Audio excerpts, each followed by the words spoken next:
Chapitre 1. Le cas particulier du jardin de Madame Pemberton. L'automne 1892 s'était abattu sur Londres, avec sa mélancolie habituelle, enveloppant notre grande ville d'un voile de brouillard jaune qui semblait étouffer non seulement les sons, mais aussi les pensées.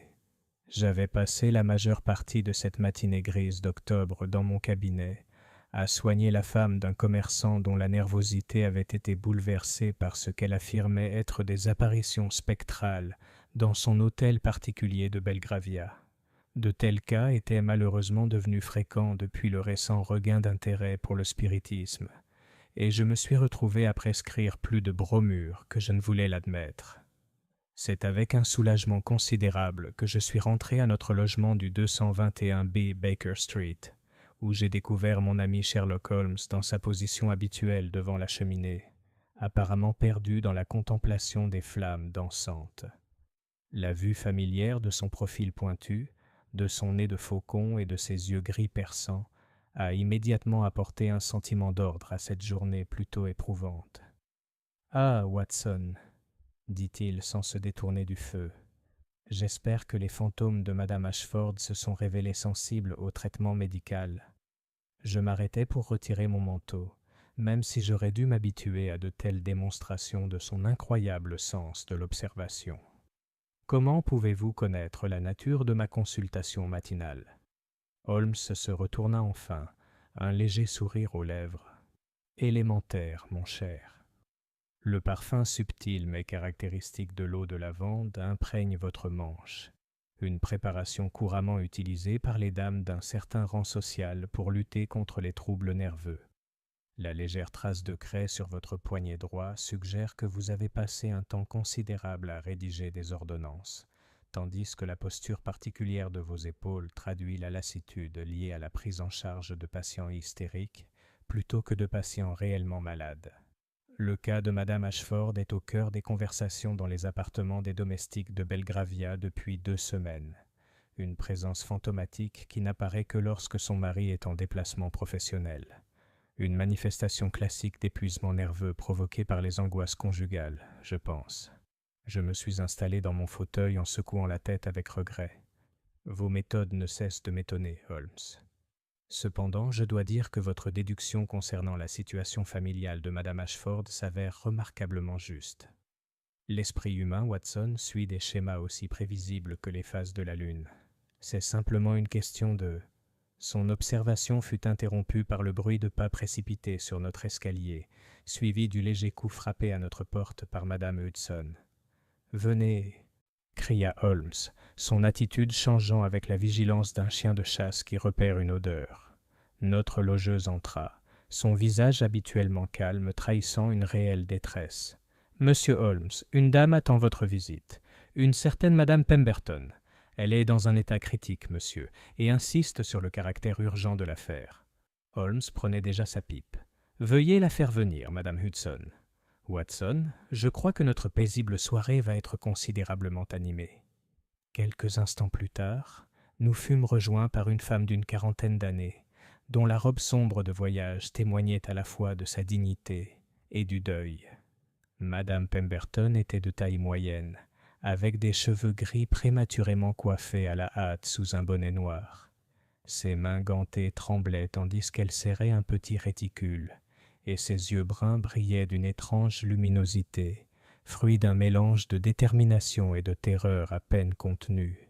« Monsieur Holmes, » commença-t-elle sans préambule, « on me dit que vous êtes capable de résoudre l'impossible.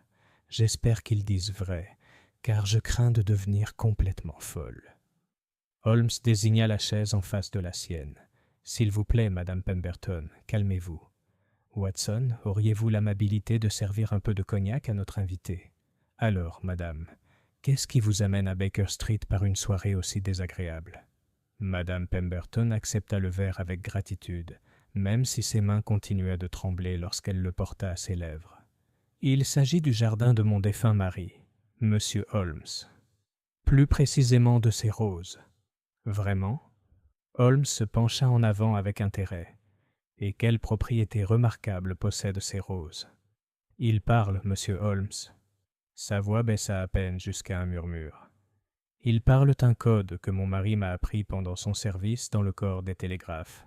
Chaque matin, à 7 heures précises, l'une des roses de sa précieuse collection commence à cogner contre le mur du jardin.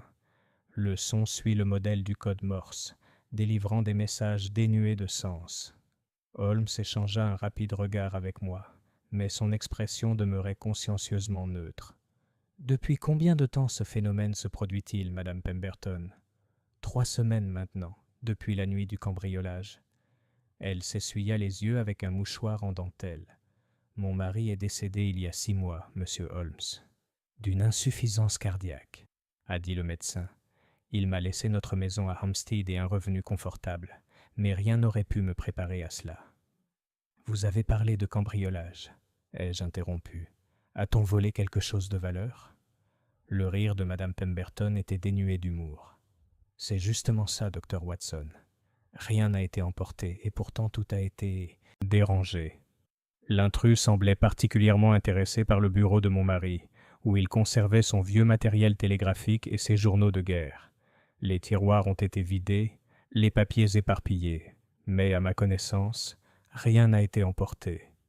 Holmes avait commencé à faire les 100 pas devant la cheminée, les mains jointes dans le dos. « Parlez-moi de ces messages, Madame Pemberton. Vous dites qu'ils n'ont aucun sens. Pouvez-vous me rappeler des exemples précis ?» Elle fouilla dans son réticule et en sortit un petit carnet aux pages remplies d'annotations soignées, écrites d'une main féminine. J'ai commencé à les écrire dès les premiers jours. Le message d'hier matin était particulièrement clair. Le secret du colonel meurt avec les roses d'hiver. La veille, c'était « À 7 pas du cadran solaire, tournez-vous vers l'étoile du matin. » Fascinant, murmura Holmes. Et vous êtes sûr de votre transcription ? Votre connaissance du code Morse est fiable ? Absolument, monsieur Holmes. Mon cher Edmund a insisté pour que j'apprenne le code pendant notre cours. Il disait que cela pourrait s'avérer utile dans sa correspondance professionnelle, et c'est effectivement ce qui s'est passé. Nous nous envoyions souvent des messages privés lors de nos réceptions, en tapotant sur les tables ou les meubles. C'est devenu un jeu assez romantique entre nous. Holmes marqua une pause. « Quelle est la profession de votre mari, Madame Pemberton ?» C'était un marchand importateur spécialisé dans les spécimens botaniques. Il voyageait beaucoup à travers l'Empire, rapportant des plantes et des graines rares. Ses roses étaient sa passion. Il possédait des variétés d'Inde, de Chine et même des Amériques. Et son service militaire ? Les campagnes d'Afghanistan principalement. Il a servi comme télégraphiste dans le régiment du colonel Morrison. Edmund parlait rarement de ces années, mais j'ai cru comprendre qu'elles avaient été difficiles. Holmes hocha la tête, pensif. « Madame Pemberton, je dois vous demander d'être tout à fait franche avec moi. Avez-vous parlé de cet événement remarquable à quelqu'un d'autre ? À la police, peut-être ? Ou à d'autres membres de votre famille ?» Une rougeur gênée colora ses joues pâles. « J'ai contacté l'inspecteur Bradshaw au commissariat local, mais il m'a suggéré des vacances à la mer. Ma sœur, dans le Yorkshire, pense que je souffre d'hallucinations liées au deuil. Même mon médecin m'a recommandé d'envisager un traitement dans un sanatorium privé. » Je vois. Holmes reprit son siège, les doigts croisés sous son menton. « Et pourtant, vous persistez dans votre récit de ces roses parlantes. »« Parce que c'est vrai, monsieur Holmes. » Les mots jaillirent d'elle avec une force surprenante. « Je sais ce que ça peut paraître, mais je ne suis ni folle ni sujette à des élucubrations. Il se passe quelque chose dans mon jardin. Quelque chose lié au passé de mon mari, et je crains que ce ne soit pas totalement anodin. » « Qu'est-ce qui te fait dire ça ?» Madame Pemberton jeta un coup d'œil vers la fenêtre, où la lumière du gaz projetait des ombres ondulantes à travers le brouillard. « Il y a 2 nuits, j'ai aperçu une silhouette dans le jardin. Un homme, je crois, debout parmi les rosiers à minuit. Quand j'ai pris mon courage à 2 mains pour regarder à nouveau, il avait disparu. Mais le lendemain matin, il y avait des traces de pas nettes dans le parterre. Quelqu'un d'autre est au courant des messages, monsieur Holmes. Quelqu'un qui n'a rien à faire sur ma propriété en pleine nuit. » Holmes resta silencieux un long moment, son regard perçant scrutant le visage de notre visiteur. Finalement, il prit la parole. « Madame Pemberton, Je reconnais que votre cas présente des difficultés particulières. Cependant, Watson et moi serions ravis d'enquêter sur cette affaire. Nous vous rendrons visite demain matin à 7 heures pour constater ce phénomène par nous-mêmes. Le soulagement envahit son visage. Oh, monsieur Holmes, vous ne pouvez imaginer ma gratitude. J'avais commencé à craindre que personne ne me croie. Au contraire, chère madame. D'après mon expérience, les affirmations les plus extraordinaires cachent souvent les motivations les plus ordinaires. Watson vous accompagnera jusqu'à un taxi et j'espère que vous dormirez plus paisiblement ce soir, sachant que votre mystère sera bientôt résolu. Après le départ de madame Pemberton, qui l'avait remercié à plusieurs reprises, je suis revenu et j'ai trouvé Holmes debout devant notre fenêtre, regardant la rue enveloppée de brouillard. « Eh bien, Holmes ?» dis-je en me rasseyant sur ma chaise. « Que pensez-vous de notre dernière cliente ? Vous ne croyez sûrement pas à son récit de rose parlante. » Il se détourna de la fenêtre avec ce sourire énigmatique que je connaissais si bien. « Watson, durant nos années ensemble, ne t'ai-je pas appris que l'impossible, une fois examiné avec soin, se révèle inévitablement n'être que l'improbable déguisé. Les roses de madame Pemberton parlent peut-être en morse. La question n'est pas de savoir si cela se produit, mais plutôt de savoir qui les fait parler. Vous soupçonnez alors une intervention humaine ? Je soupçonne tout et ne présume rien. Cependant, certains éléments du récit de madame Pemberton sont particulièrement intrigants. La chronologie des messages, le lien avec le service militaire de son défunt mari, le mystérieux cambriolage qui n'a rien emporté mais qui visait quelque chose, tous ces détails suggèrent un schéma récurrent. Holmes s'approcha de son bureau et en sortit une feuille de papier, sur laquelle il commença à esquisser une carte.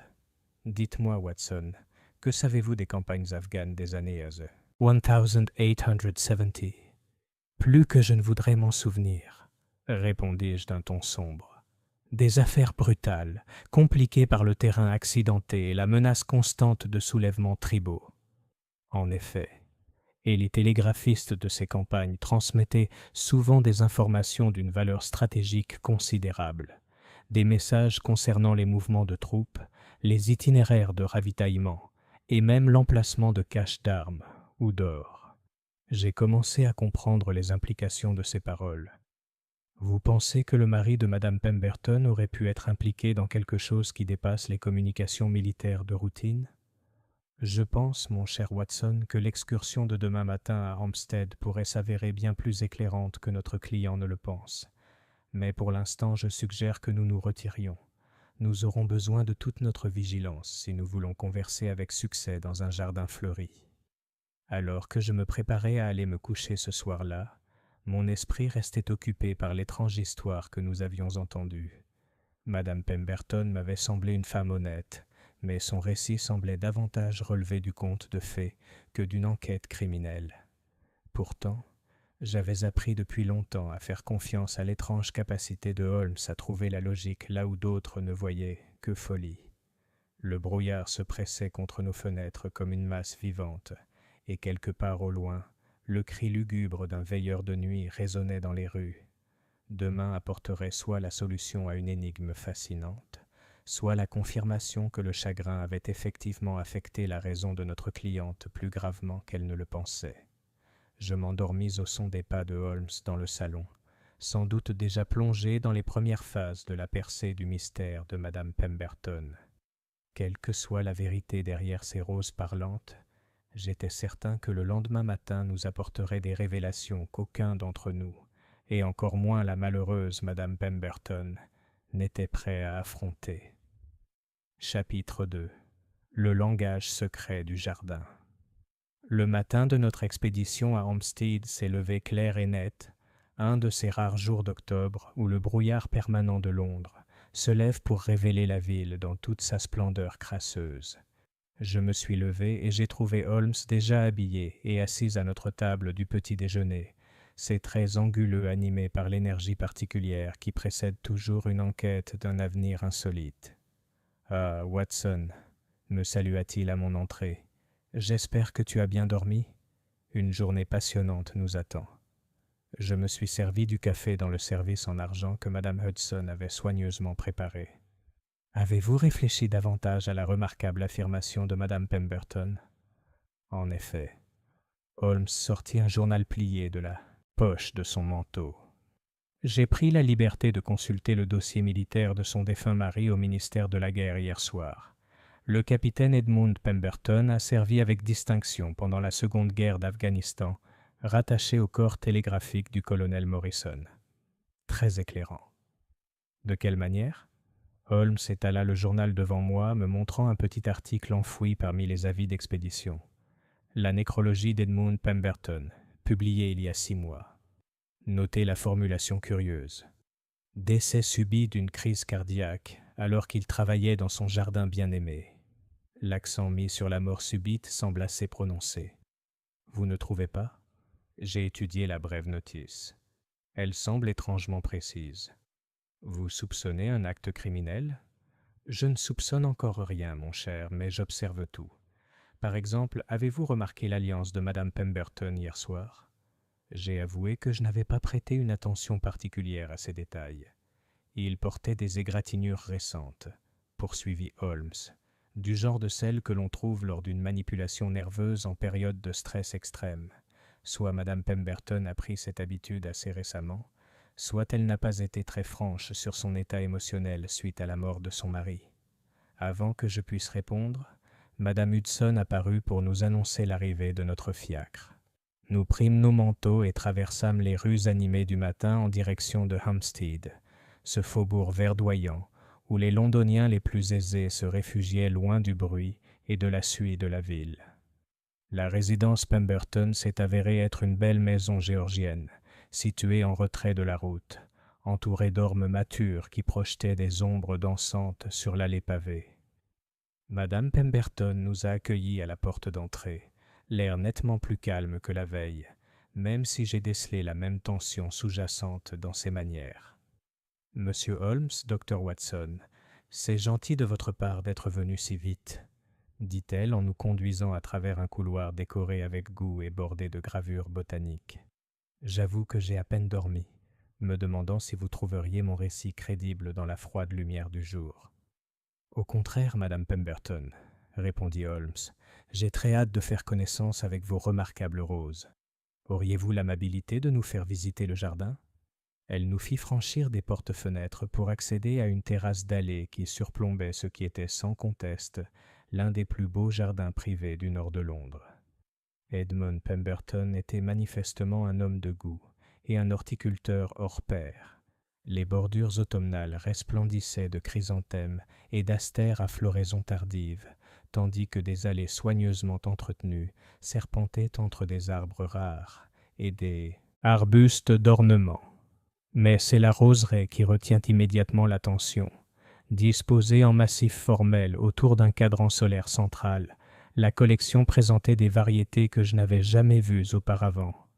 Même en octobre, de nombreux arbustes conservaient leurs fleurs, dont les couleurs allaient du pourpre le plus profond au jaune le plus pâle. Certains arboraient des fleurs aux teintes si inhabituelles, d'étranges violets et des blancs teintés de bleu, qu'elles semblaient fresques surnaturelles à la lumière matinale. « La fierté et la joie de mon mari, » dit doucement madame Pemberton. « Il a passé 20 ans à constituer cette collection, rapportant boutures et graines des 4 coins de l'Empire. Ce buisson-là, celui aux pétales rayés si particuliers, vient d'un jardin de monastère au Tibet, et ses rosiers grimpants contre le mur sud représentent des variétés que les botanistes de Napoléon ont découvertes en Égypte. » Holmes s'agitait déjà parmi les massifs avec l'intensité que je connaissais si bien, son regard perçant scrutant chaque détail de la composition. « De magnifiques spécimens, » murmura-t-il. « Votre mari possédait manifestement des connaissances botaniques et une patience considérable. Dites-moi, madame Pemberton, quel arbuste produit ces mystérieux messages? » Elle désigna un spécimen robuste près du mur est du jardin, dont les fleurs rouges foncées étaient encore abondantes malgré l'avancée de la saison. Celui-là, Edmund l'appelait sa rose de Kandahar. Il l'a fait pousser à partir de boutures rapportées d'Afghanistan. Chaque matin, à cette heure précise, il commence à fleurir. J'ai consulté ma montre de poche. On a 3 minutes à attendre. Comme appelé par mes paroles, une cloche d'église sonna l'heure au loin. Pendant un instant, rien ne se fit entendre, hormis le léger bruissement des feuilles dans la brise matinale. Puis, clair et inimitable, un léger tapotement retentit. Je me tournai brusquement vers le rosier, n'en croyant pas mes oreilles. Le son était effectivement rythmé, suivant le schéma familier du code Morse que j'avais appris pendant mon service militaire. Coup bref, coup long, pause, la signature indubitable d'une communication délibérée. Holmes avait sorti un petit carnet et transcrivait la séquence à la vitesse de l'éclair, sa plume rythmant les tapotements mystérieux. Madame Pemberton se tenait immobile à côté de nous, le visage pâle, mêlé de justification et de peur. Le trésor dort là où les aigles craignent de s'aventurer. Lut Holmes à voix haute tandis que les coups cessaient. Très poétique. Madame Pemberton, vous aviez tout à fait raison. Quelqu'un ou quelque chose fait bel et bien parler vos roses. Mais comment est-ce possible ? Demandai-je en examinant attentivement le buisson. Je ne vois aucun dispositif mécanique, aucun fil caché ni tube. Acoustique. Holmes était accroupi près de la plante, sa loupe braquée sur la base de la tige principale. Watson, observe le sol autour des racines. Remarques-tu quelque chose d'inhabituel ? Je m'agenouillai près de lui et observai la terre. À première vue, elle paraissait parfaitement ordinaire, mais un examen plus approfondi révéla de subtiles perturbations dans la structure du sol. « Le sol a été remué récemment, dis-je. Quelqu'un a creusé ici. Exactement. Et remarquez ces curieuses empreintes dans la terre, des formes rectangulaires, d'environ la taille de... » Holmes marqua une pause, puis sourit d'un air sombre. « Madame Pemberton, le bureau de votre mari contient-il du vieux matériel télégraphique ?» Eh bien oui. Edmund gardait plusieurs de ses instruments militaires en souvenir. Une clé télégraphique portable, du fil de cuivre, divers composants électriques. Il en faisait parfois la démonstration aux visiteurs intéressés par ses expériences militaires. J'aimerais beaucoup examiner ces objets, si vous le permettez. Madame Pemberton nous fit rentrer dans la maison et nous conduisit par un étroit escalier jusqu'à une petite pièce qui avait manifestement servi de retraite privée à son mari. Les murs étaient tapissés de textes botaniques et de mémoires militaires, tandis qu'un lourd bureau en chêne dominait le centre de la pièce. Sur ce bureau se trouvait une série d'instruments de cuivre évoquant l'ancienne profession d'Edmund Pemberton. Holmes examina chaque objet avec un soin méticuleux, murmurant parfois des observations. Clé télégraphique, excellent état.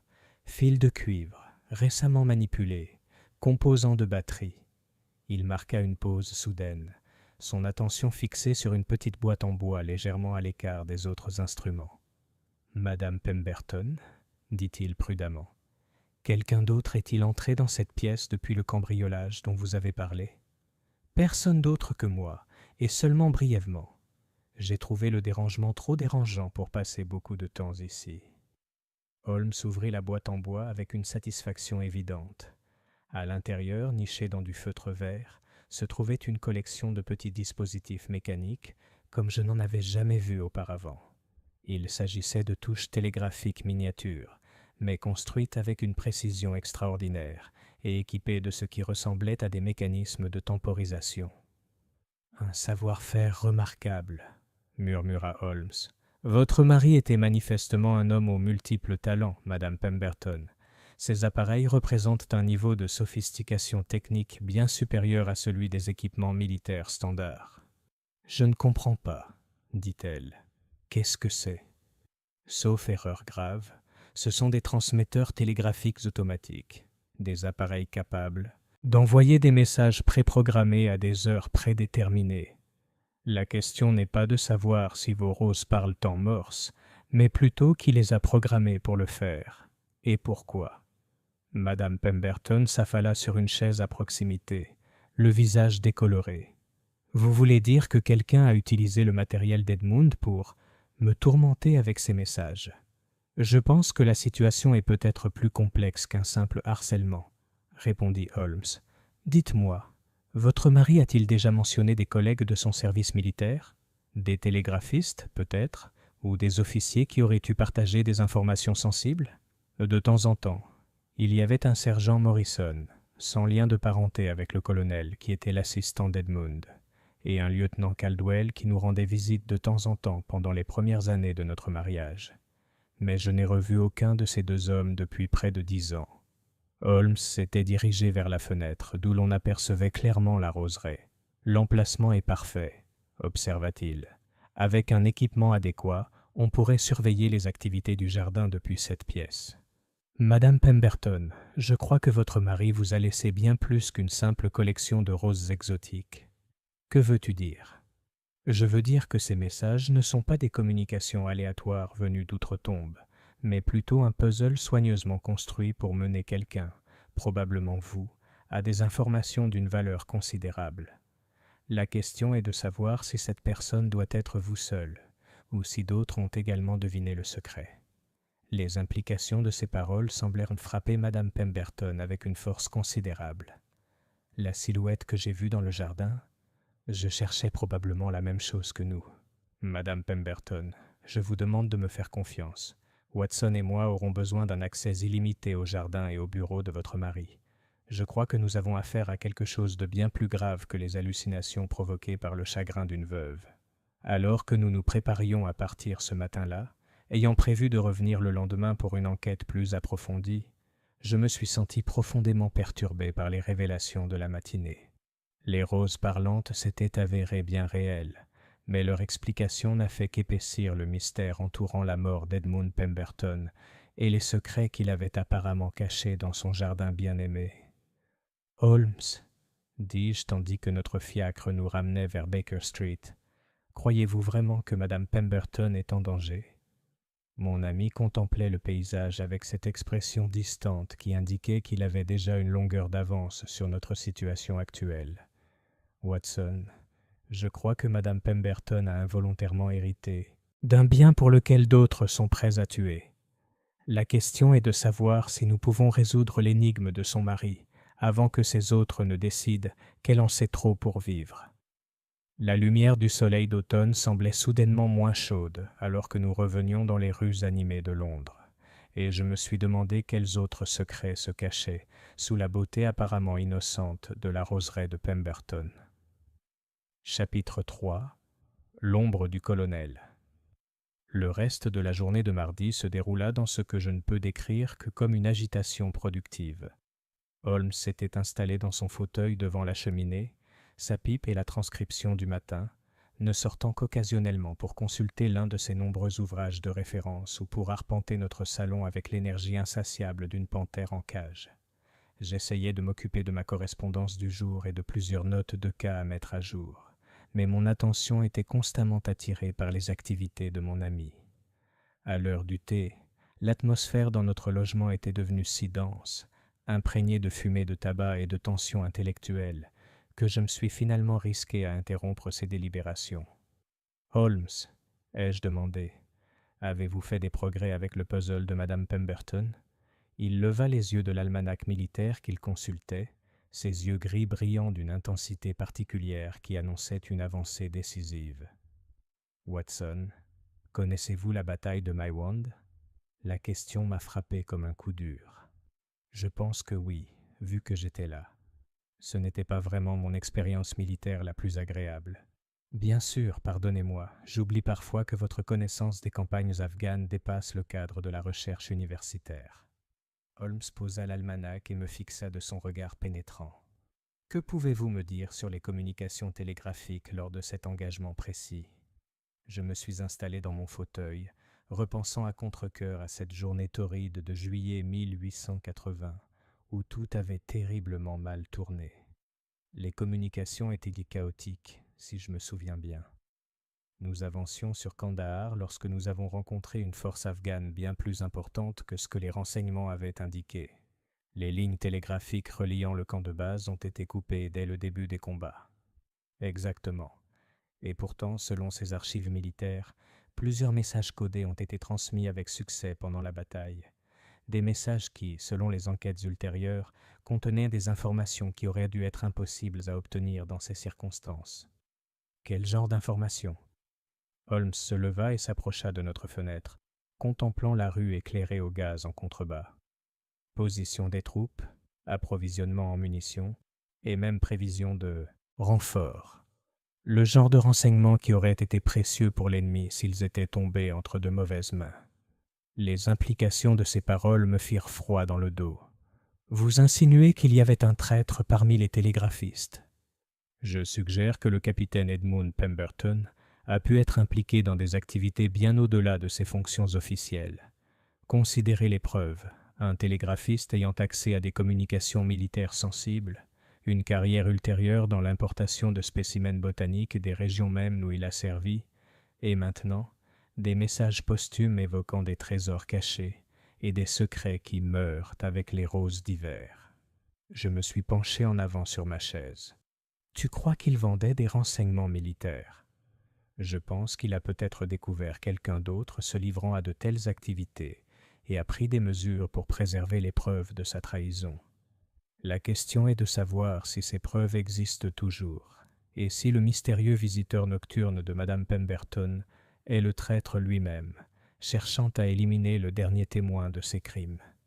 Avant que je puisse répondre, Madame Hudson est apparue à notre porte avec un télégramme qui venait d'arriver.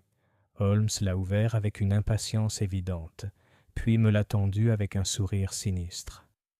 « Au ministère de la Guerre », expliqua-t-il. « J'ai pris la liberté de demander des informations sur les états de service du capitaine Pemberton et de ses collègues officiers. » Le télégramme était bref mais éclairant. Colonel James Morrison, décédé en 1885. Stop lieutenant Harold Caldwell, résidant actuellement à Chelsea. Stop sergent William Morrison. Aucun lien de parenté avec le colonel libéré en 1881, où il se trouve actuellement inconnu. Stop. Sergent Morrison. Ai-je songé?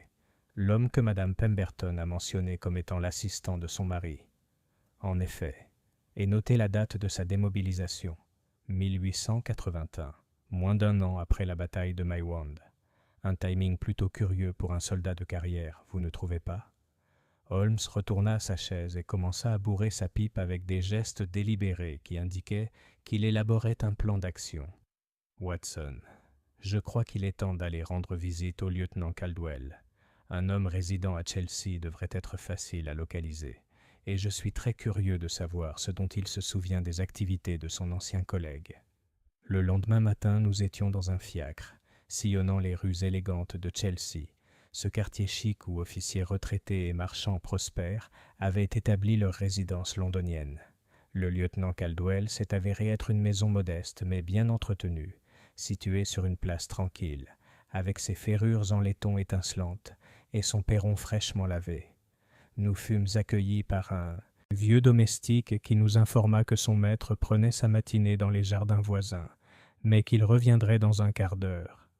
Tandis que nous attendions dans un petit salon confortable, j'eus l'occasion d'observer plusieurs détails intéressants concernant notre hôte absent. Les murs présentant la collection habituelle de portraits militaires et d'armes d'apparat, comme on peut s'y attendre dans la maison d'un ancien officier, mais j'ai remarqué que tout datait d'avant 1880.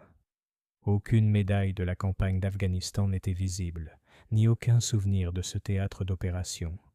Plus curieuse encore, une vitrine abritait une impressionnante collection de matériel télégraphique, bien plus sophistiqué que tout ce que j'avais vu dans le bureau du mari de Madame Pemberton. « Holmes, murmurai-je, observez l'appareil télégraphique.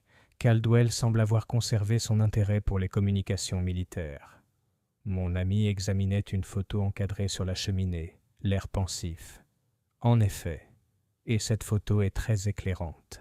Elle montre 3 officiers en Afghanistan, avec la mention « Télégraphe Corps, Kandahar, 1879 » inscrite en dessous. Je crois qu'il s'agit de Pemberton, Caldwell et d'un 3e homme qui doit être le sergent Morrison. Je les rejoins avant la photo. Les 3 hommes semblaient avoir une vingtaine d'années, vêtus des uniformes de campagne de la campagne afghane. Je reconnaissais Pemberton grâce à un portrait miniature que Madame Pemberton nous avait montré, tandis que Caldwell avait l'allure caractéristique d'un soldat de carrière. Le troisième homme, vraisemblablement le sergent Morrison, était plus petit et plus trapu que ses compagnons, avec les traits burinés d'un sous-officier de carrière. Ils ont l'air plutôt amicaux, ai-je observé. On ne s'attendrait pas à une relation aussi amicale en cas de trahison. Les apparences peuvent être trompeuses, Watson, mais je pense que nous allons bientôt en apprendre beaucoup plus sur ces relations. À cet instant, la porte du salon s'ouvrit sur un homme grand et mince, d'une 50aine d'années, dont l'allure militaire était encore évidente malgré le temps. Le lieutenant Caldwell, car il devait l'être, nous observait de ses yeux bleus perçants, mêlés de curiosité et de méfiance. « Messieurs, dit-il d'une voix rauque qui conservait les traces de sa formation militaire, mon homme m'informe que vous souhaitez discuter de questions relatives à mon service en Afghanistan. J'avoue que je suis curieux de savoir ce qui pourrait motiver une telle enquête après tant d'années. » Holmes se leva et s'inclina légèrement. « Monsieur Caldwell, je suis Sherlock Holmes et voici mon collègue, le docteur Watson. Nous enquêtons sur certaines irrégularités liées à la succession de votre ancien camarade, le capitaine Edmund Pemberton. L'effet du nom de Pemberton sur notre hôte fut immédiat et évident. » Le visage de Caldwell pâlit, et je vis ses mains trembler légèrement avant qu'il ne les croise derrière son dos, un geste qui lui était sûrement habituel depuis son passage dans l'armée. « Edmund Pemberton, » répéta-t-il lentement. « J'ai appris sa mort, bien sûr. D'une crise cardiaque, n'est-ce pas? Quel malheur! Nous avons servi ensemble dans le corps du télégraphe. »« Nous comprenons bien, » répondit Holmes d'un ton posé. « Sa veuve a rencontré des difficultés avec sa succession, et nous espérions que vous pourriez nous éclairer sur ses activités durant votre service commun. » Caldwell s'apprêta à se servir un cognac dans une carafe posée sur le buffet, bien que l'heure matinale rendît un tel rafraîchissement quelque peu inhabituel. Quel genre de difficultés? Il semble que le capitaine Pemberton ait laissé derrière lui certaines communications codées que sa veuve est incapable de déchiffrer. Nous pensions qu'un collègue télégraphiste pourrait posséder les connaissances nécessaires pour les interpréter. Je vois. Caldwell but une longue gorgée de son cognac avant de poursuivre. Et qu'est-ce qui vous fait penser que ces communications sont importantes?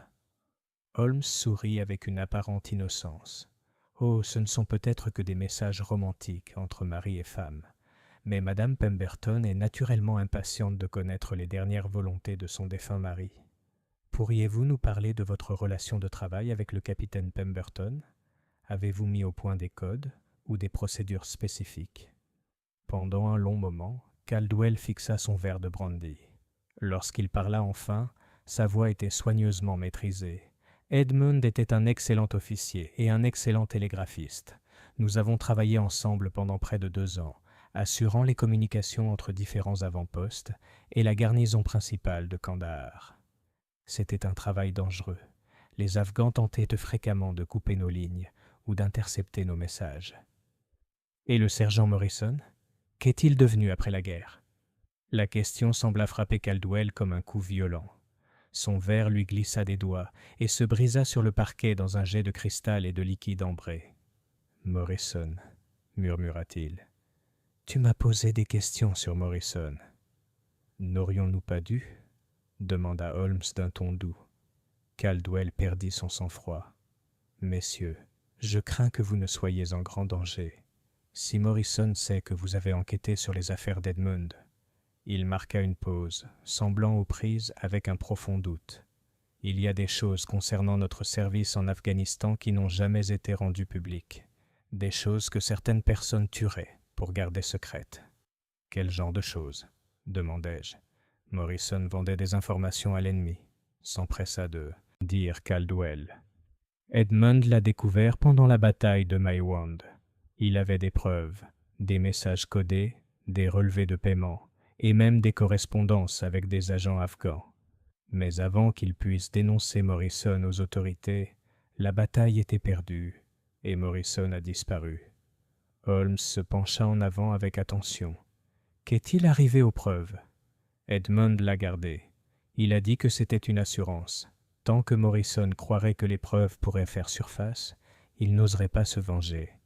Mais maintenant qu'Edmund est mort, et si Morrison pense que ses secrets sont enterrés avec lui, il souhaite naturellement s'assurer qu'ils restent enterrés, conclut Holmes d'un ton sombre. « Monsieur Caldwell, quand avez-vous vu ou entendu parler du sergent Morrison pour la dernière fois ?»« Plus depuis plus de 10 ans, mais il y a 3 semaines, j'ai reçu une lettre. » Caldwell se dirigea vers un tiroir de son bureau et en sortit une enveloppe froissée. Elle n'était pas signée, mais j'ai reconnu l'écriture de Morrison.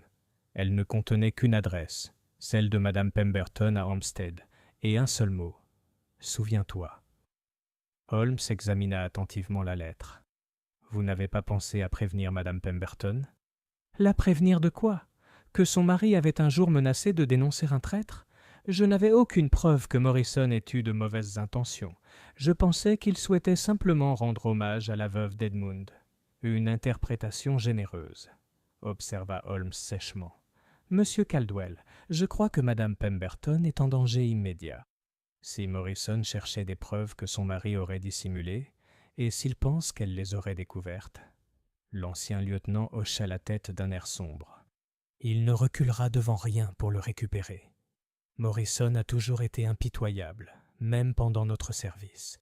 Le genre d'homme qui sacrifierait n'importe qui pour sa propre survie. » Holmes se dirigeait déjà vers la porte. « Watson, nous devons retourner à Hampstead immédiatement. Monsieur Caldwell, je vous conseille vivement de prendre des vacances. Loin de Londres serait préférable. » Alors que nous quittions précipitamment la maison, je me suis senti profondément troublé par les révélations de la matinée. Ce qui avait commencé comme une enquête sur de mystérieux phénomènes horticoles s'était transformé en quelque chose de bien plus sinistre. Un jeu du chat et de la souris mortelle avec un traître qui avait déjà tué une fois et n'hésiterait pas à tuer à nouveau. « Holmes, dis-je alors que nous montions dans notre fiacre qui nous attendait, croyez-vous vraiment que Morrison a assassiné Edmund Pemberton ? » Je crois que Morrison a découvert que son ancienne victime ne se contentait plus de garder le silence sur ses crimes passés. Reste à savoir si la mort de Pemberton était un meurtre ou un simple hasard. Mais je suis certain d'une chose. La vie de Madame Pemberton dépend de notre capacité à résoudre l'énigme de son mari avant que Morrison ne réalise ce dont elle a hérité sans le savoir. Le taxi s'est mis en marche en titubant, nous emportant à travers les rues animées de Londres vers ce qui, je le craignais, pourrait bien être notre affaire la plus dangereuse à ce jour. Derrière nous, dans son salon de Chelsea, le lieutenant Caldwell nous observait depuis sa fenêtre, et je ne pouvais m'empêcher de penser que notre visite avait déclenché des événements qu'aucun de nous ne pourrait contrôler. Chapitre 4. Un serpent dans le jardin. Notre voyage jusqu'à Hampstead me parut interminable, alors qu'en réalité, il n'avait pas duré plus de 40 minutes. Holmes était assis en avant dans le fiacre, sa silhouette élancée, tendue par l'urgence, tandis que je vérifiais et revérifiais mon revolver de service. Une habitude de l'époque militaire qui se renouvelait dès que le danger menaçait. Le poids familier de l'arme ne m'apportait guère de réconfort face à l'impitoyable adversaire que nous nous précipitions pour affronter. « Chauffeur !» cria Holmes d'un ton sec. « Il y a un souverain de plus si vous pouvez atteindre Hampstead dans la demi-heure. » Le fouet du chauffeur de taxi claqua avec un enthousiasme renouvelé, et notre allure s'accéléra dans les rues de la banlieue. Alors que nous dépassions les derniers rebards terrasses londoniens et pénétrions dans les abords verdoyants du quartier de Madame Pemberton, Holmes rompit enfin le silence qui nous avait tous deux enserrés. « Watson, à notre arrivée, je veux que tu te places de façon à pouvoir observer à la fois l'entrée principale et le jardin. Si Morrison est bien l'homme que Madame Pemberton a vu rôder parmi les rosiers, il pourrait tenter de s'enfuir lorsqu'il comprendra que nous avons découvert son identité. Et que vas-tu faire ? Je discute avec Madame Pemberton des derniers préparatifs de son mari. Si mes déductions sont correctes, Edmund Pemberton était bien plus intelligent que Morrison ne le pense. Les messages codés des roses ne sont pas de simples provocations, ce sont des instructions. Avant que je puisse m'enquérir davantage de cette observation énigmatique, notre fiacre s'arrêta devant la résidence Pemberton.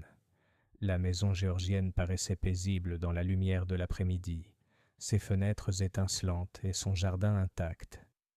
Pourtant, quelque chose dans la tranquillité même du lieu me parut inquiétant, comme le calme surnaturel qui précède un orage.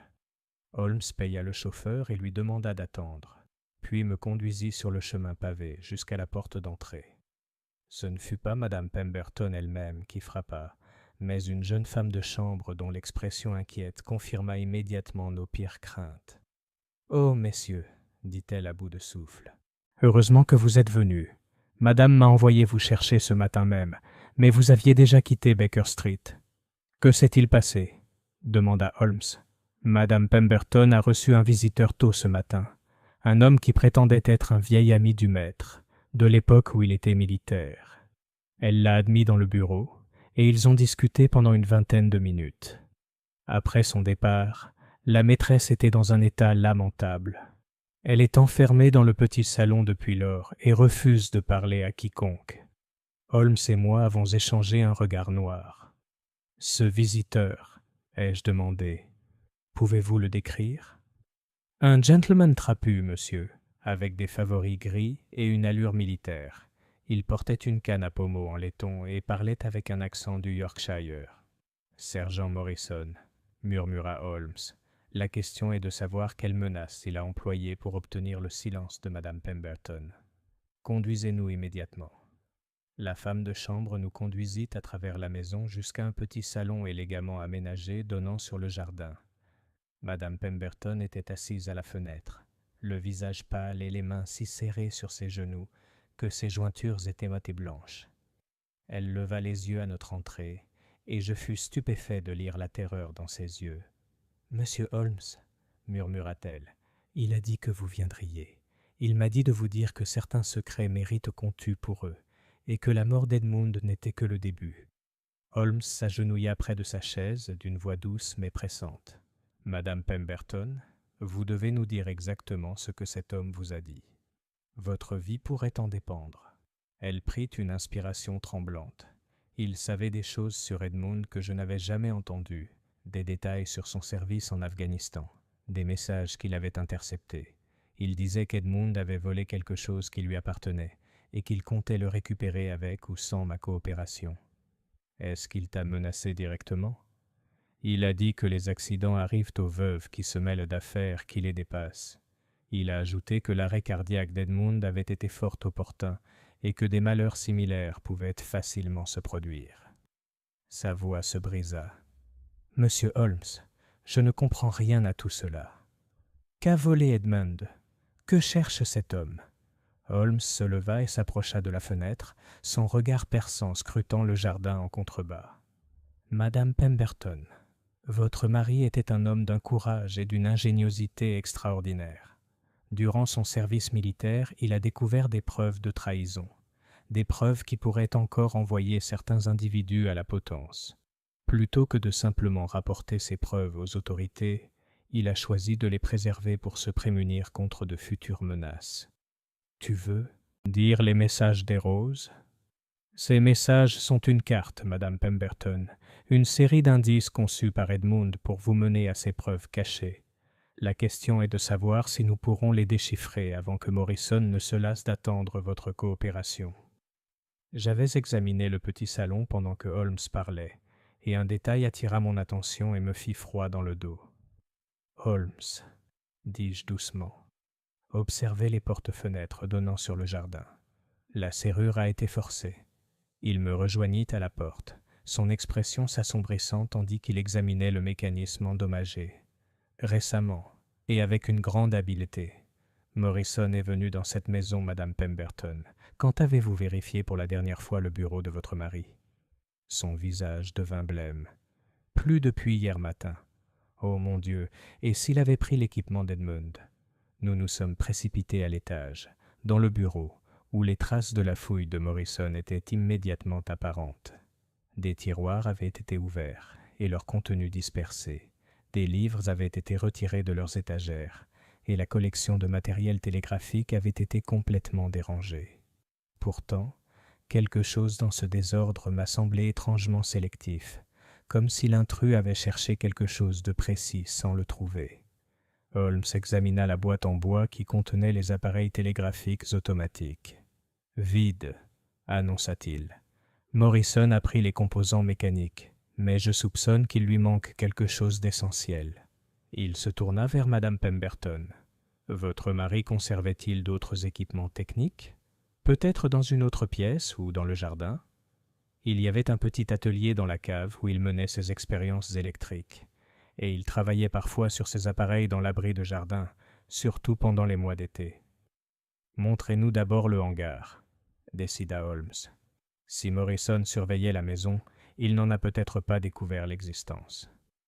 Nous traversâmes le jardin, longeant les massifs de roses où cette extraordinaire affaire avait commencé. Le hangar se révéla être une imposante structure dissimulée derrière un écran de conifères, dont les fenêtres étaient peintes pour empêcher toute observation extérieure. Madame Pemberton sortit une clé de son réticule, et nous entrâmes dans ce qui était manifestement le laboratoire secret d'Edmund Pemberton. L'intérieur offrait un fascinant mélange d'équipements botaniques et électriques. Des établis bordaient les murs, supportant une multitude de piles, de fils de cuivre et d'instruments de précision témoignant de l'expertise technique de leurs propriétaires. Mais c'est le grand schéma accroché au mur du fond qui capta immédiatement l'attention de Holmes. « Magnifique !» souffla-t-il en étudiant ce qui semblait être une carte détaillée du jardin, avec divers symboles et annotations à l'encre rouge. « Watson, observe attentivement. Edmund Pemberton nous a fourni un guide complet de ces dispositifs de sécurité. Le schéma indiquait l'emplacement de chaque dispositif télégraphique automatique, relié par des lignes qui, je le réalisais, devaient représenter des câbles enterrés. Des croix rouges marquaient des points précis dans le jardin, tandis que des annotations numérotées fournissaient ce qui semblait être des séquences de temps et des instructions codées. « Madame Pemberton, » dit Holmes, « votre mari ne se contentait pas de dissimuler des preuves. Il les protégeait grâce à un système complexe de garde mécanique. Ces dispositifs dissimulés dans les roses ne sont qu'un élément d'un réseau bien plus vaste. » Avant qu'elle puisse répondre, un bruit extérieur nous figèrent tous sur place, le craquement caractéristique de pas sur le gravier. Holmes se dirigea rapidement vers la fenêtre peinte et jeta un coup d'œil par une petite ouverture dans le revêtement. « Morrison, » murmura-t-il. Il s'approche de la maison par le jardin. « Watson, ton revolver est-il prêt ?» J'ai vérifié le barillet de l'arme. À vos marques, Holmes. Madame Pemberton, vous devez rester ici et garder le silence absolu. Watson et moi allons mettre un terme à cette affaire une fois pour toutes. Nous nous sommes glissés hors du hangar et avons pris position derrière un grand buisson de rhododendron qui offrait une excellente vue sur la partie centrale du jardin. Morrison était bel et bien présent, une silhouette trapue vêtue d'un pardessus sombre, se déplaçant avec la précision d'un homme habitué aux travaux dangereux. Dans sa main droite, il tenait une lourde canne, tandis que dans sa main gauche, il tenait ce qui semblait être l'un des appareils télégraphiques volés. Il s'était arrêté devant le rosier de Kandahar et examinait sa base avec une frustration évidente. Sous notre regard, il commença à creuser le sol autour des racines de la plante, ses mouvements devenant de plus en plus agités, ses recherches s'avérant infructueuses. « Tu cherches quelque chose, Morrison ?» s'écria Holmes en sortant de notre cachette, les mains jointes dans le dos, dans un geste d'apparente nonchalance. L'effet sur Morrison fut électrique. Il se tourna vers nous, son visage buriné se tordant de rage et de reconnaissance. « Sherlock Holmes !» gronda-t-il. « J'aurais dû me douter que Caldwell vous mêlerait à cette affaire. » Le lieutenant Caldwell s'est révélé très instructif sur vos activités pendant les campagnes afghanes, répondit Holmes d'un ton affirmatif. Trahison est un mot bien laid, vous ne trouvez pas? Même si je suppose que meurtre est bien pire. Morrison serra plus fort sa canne, et je remarquai que sa tête en laiton avait la forme d'un cobra, un symbole, approprié pour un personnage aussi venimeux. Edmund Pemberton était un imbécile qui ne se mêlait pas de ses affaires. Sa mort était une grâce comparée à ce qu'il méritait. Alors tu admets l'avoir assassiné? Je n'avoue rien qui ne puisse être prouvé devant un tribunal, et puisque la seule preuve de mes activités pendant la guerre a disparu avec Pemberton, je pense que nous pouvons considérer l'affaire comme close. Holmes sourit avec la confiance d'un homme qui a toutes les cartes en main. Je crains que vous ne vous trompiez lourdement, Morrison. Les preuves ne sont pas mortes avec le capitaine Pemberton. Elles nous parlent en morse depuis 3 semaines. Le visage de Morrison devint gris. Impossible. J'ai pris tous ces appareils. Vraiment? Alors peut-être pourriez-vous m'expliquer cela. Holmes sortit de sa poche un petit objet en laiton, l'une des clés télégraphiques automatiques que nous avions observées dans le bureau de Pemberton. Votre ancien collègue était plus minutieux que vous ne l'imaginiez. Il a créé non pas un système, mais plusieurs, chacun étant conçu pour s'activer si les autres étaient découverts. Les messages que vous avez entendus ne sont qu'un début. À cet instant, comme interpellé par les paroles de Holmes, le bruit familier des coups résonna dans le rosier près de Morrison. Mais cette fois, le message était plus long et plus complexe que tout ce que nous avions entendu jusqu'alors. Une séquence rapide qui témoignait d'une communication urgente. Morrison fixait le buisson avec horreur tandis que Holmes traduisait à haute voix. Les aveux de Morrison enregistrés, des preuves cachées sous le cadran solaire. Enfin justice pour Edmund Pemberton. Voyez-vous, poursuivit Holmes sur le ton de la conversation, le capitaine Pemberton s'attendait à ce que son assassin revienne un jour chercher les preuves.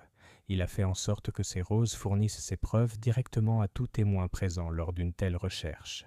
Morrison leva sa canne avec un grognement de rage. Intelligent, mais pas assez. Quand vous et le bon docteur aurez rejoint Pemberton dans la tombe, il n'y aura plus de témoins pour répéter ces contes de fées mécaniques. Il s'élança avec une rapidité surprenante pour un homme de son âge, son bâton à tête de cobra sifflant vers le crâne de Holmes. Mais mon ami était prêt à l'attaque, s'écartant avec la grâce fluide d'un escrimeur, tandis que l'arme de Morrison s'écrasait à l'endroit où il se tenait. « Watson !» s'écria Holmes. « C'est le moment idéal pour démontrer ton adresse au tir. » Je sortis de ma cachette, mon revolver dégainé et pointé. « Lâche ton bâton, Morrison, ou je te laisse tomber là où tu es. » L'espace d'un instant, le tableau resta inchangé. Morrison figé, son arme à demi levée, Holmes prêt à bondir, et moi, l'ancien sergent bien en vue. Puis, vaincu, les épaules de Morrison s'affaissèrent, et le bâton du cobra s'échappa de ses doigts inertes. « 20 ans, murmura-t-il. 20 ans. J'ai vécu dans la peur que les preuves de Pemberton fassent surface. 20 ans à me demander quand l'étau se resserrerait enfin autour de mon cou. Et maintenant, vos interrogations sont terminées, observa Holmes. Watson, je crois que l'inspecteur Bradshaw de la police locale devrait être appelé pour prendre en charge notre prisonnier. Madame Pemberton voudra entendre les aveux complets de Morrison, et je soupçonne que le ministère de la Guerre sera particulièrement intéressé par la récupération de leurs secrets volés. Tandis que nous accompagnions Morrison vers la maison, sous la surveillance constante de mon revolver, je me suis retrouvé à m'émerveiller une fois de plus des capacités extraordinaires de mon ami. Ce qui avait commencé comme une enquête sur des phénomènes surnaturels s'était révélé être un chef-d'œuvre d'ingéniosité mécanique et de planification stratégique. La victoire finale d'un mort sur le traître qui l'avait assassiné. Pourtant, même si nous savourions ce triomphe, je ne pouvais m'empêcher de penser que notre aventure était loin d'être terminée. Edmund Pemberton avait été un homme aux nombreux secrets, et quelque chose me disait que la confession de Morrison ne serait que la première d'une longue série de révélations, attendant d'être découverte au plus profond du jardin de Hampstead. Chapitre 5. Sous l'ombre du cadran solaire. La police locale arriva dans l'heure, menée par l'inspecteur Bradshaw, un policier compétent, quoique dénué d'imagination, qui semblait partagé entre la stupéfaction devant notre capture du suspect et la perplexité face aux circonstances inhabituelles de l'affaire. Tandis que Morrison était emmené, les fers aux pieds, les épaules courbées par le poids de 20 ans de culpabilité enfin révélés, je me suis surpris à réfléchir aux étranges tournants qui nous avaient le conduits à ce moment. « Monsieur Holmes, » dit l'inspecteur Bradshaw en remplissant les papiers nécessaires, « j'avoue que j'ai encore du mal à comprendre comment des roses parlantes ont pu mener à l'arrestation d'un meurtrier. Pourriez-vous m'éclairer ?» Holmes, qui examinait le cadran solaire du jardin avec un intérêt évident, se retourna avec cette expression patiente qu'il réservait aux relations avec les autorités. « Inspecteur, les roses n'étaient qu'une méthode ingénieuse du capitaine Pemberton pour s'assurer que les aveux de son meurtrier seraient enregistrés par des témoins fiables. Le véritable mystère ne réside pas dans la manière dont ils ont parlé, mais dans ce qu'ils essayaient de nous dire. » « Et qu'est-ce que c'était, monsieur ? » « Que justice soit différée ne signifie pas nécessairement justice refusée, pourvu que l'on fasse preuve d'ingéniosité et de prévoyance. » Holmes s'agenouilla près du socle en pierre du cadran solaire, caressant sa surface patinée. « Madame Pemberton, auriez-vous l'amabilité de vous joindre à nous ? Je crois que votre mari a un dernier message à vous transmettre. » Madame Pemberton s'approcha avec hésitation, le visage encore marqué par les événements de la matinée. « Monsieur Holmes, la capture de Morrison marque-t-elle la fin de cette terrible affaire ? Qu'est-ce qu'Edmund aurait bien pu cacher de plus ? » « Votre mari était un homme remarquablement minutieux, madame. Un télégraphiste apprend à parer à toute éventualité, et le capitaine Pemberton a eu 20 ans pour peaufiner ses arrangements. » Holmes désigna une série de petits symboles gravés dans la pierre du cadran solaire. Ces inscriptions ne sont pas décoratives, c'est un code, basé sur les mêmes principes que les messages de vos roses. J'examinai les sculptures de plus près. À mon œil non averti, elles ne semblaient être que des traces d'usure et les imperfections naturelles que l'on peut attendre d'une pierre vieillie. Mais Holmes avait sorti sa loupe et les étudiait avec l'intensité d'un érudit déchiffrant d'anciens hiéroglyphes. « Watson, dit-il soudainement, te souviens-tu du message de ce matin du Kandahar rose ?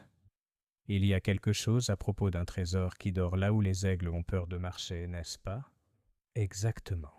Et la communication d'hier disait « À 7 pas du cadran solaire, tournez-vous vers l'étoile du matin. » Je crois que le capitaine Pemberton nous fournissait une carte au trésor, déguisée en communication surnaturelle. Madame Pemberton joignit les mains. Une carte au trésor ? Mais quel genre de trésor Edmund pouvait-il bien posséder ? Il était aisé, certes, mais pas vraiment riche. Pas un trésor, Madame Pemberton, mais quelque chose de bien plus précieux et de bien plus dangereux. Les preuves complètes de la trahison de Morrison, y compris des documents susceptibles d'impliquer d'autres personnes qui n'ont jamais été traduites en justice. Holmes avait commencé à compter les pas depuis le cadran solaire, se dirigeant vers le mur est du jardin, là où le soleil matinal apparaîtrait. Après exactement 7 pas, il s'arrêta et examina attentivement le sol. « Madame Pemberton, cette partie de votre jardin a-t-elle été récemment perturbée ? Le sol semble plus meuble ici qu'ailleurs. » Elle le rejoignit, étudiant la terre avec une excitation croissante. Edmund a passé beaucoup de temps à travailler dans cette région durant les mois précédant sa mort. Il a dit qu'il préparait un massif spécial pour de nouvelles variétés de roses qu'il avait commandées en Inde.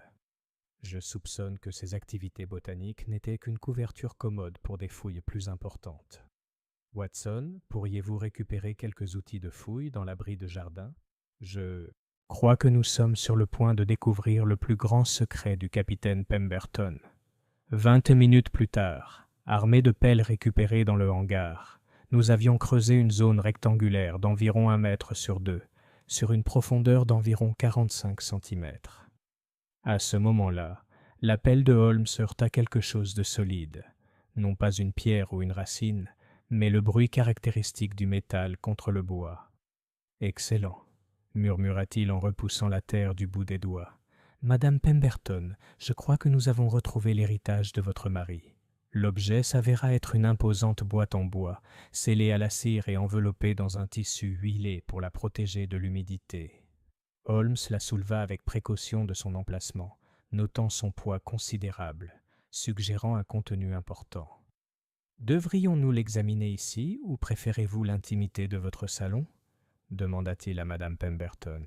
« Tiens, dit-elle fermement, Edmund voulait que ce soit dans son jardin, parmi ses roses préférées. Cela semble approprié pour honorer ses vœux. » Holmes sortit un canif et coupa soigneusement le seau de cire et l'emballage en tissu huilé. À l'intérieur du coffret en bois, protégé par des couches de soie et de coton, se trouvait une collection de documents, de photographies et ce qui semblait être plusieurs journaux reliés en cuir.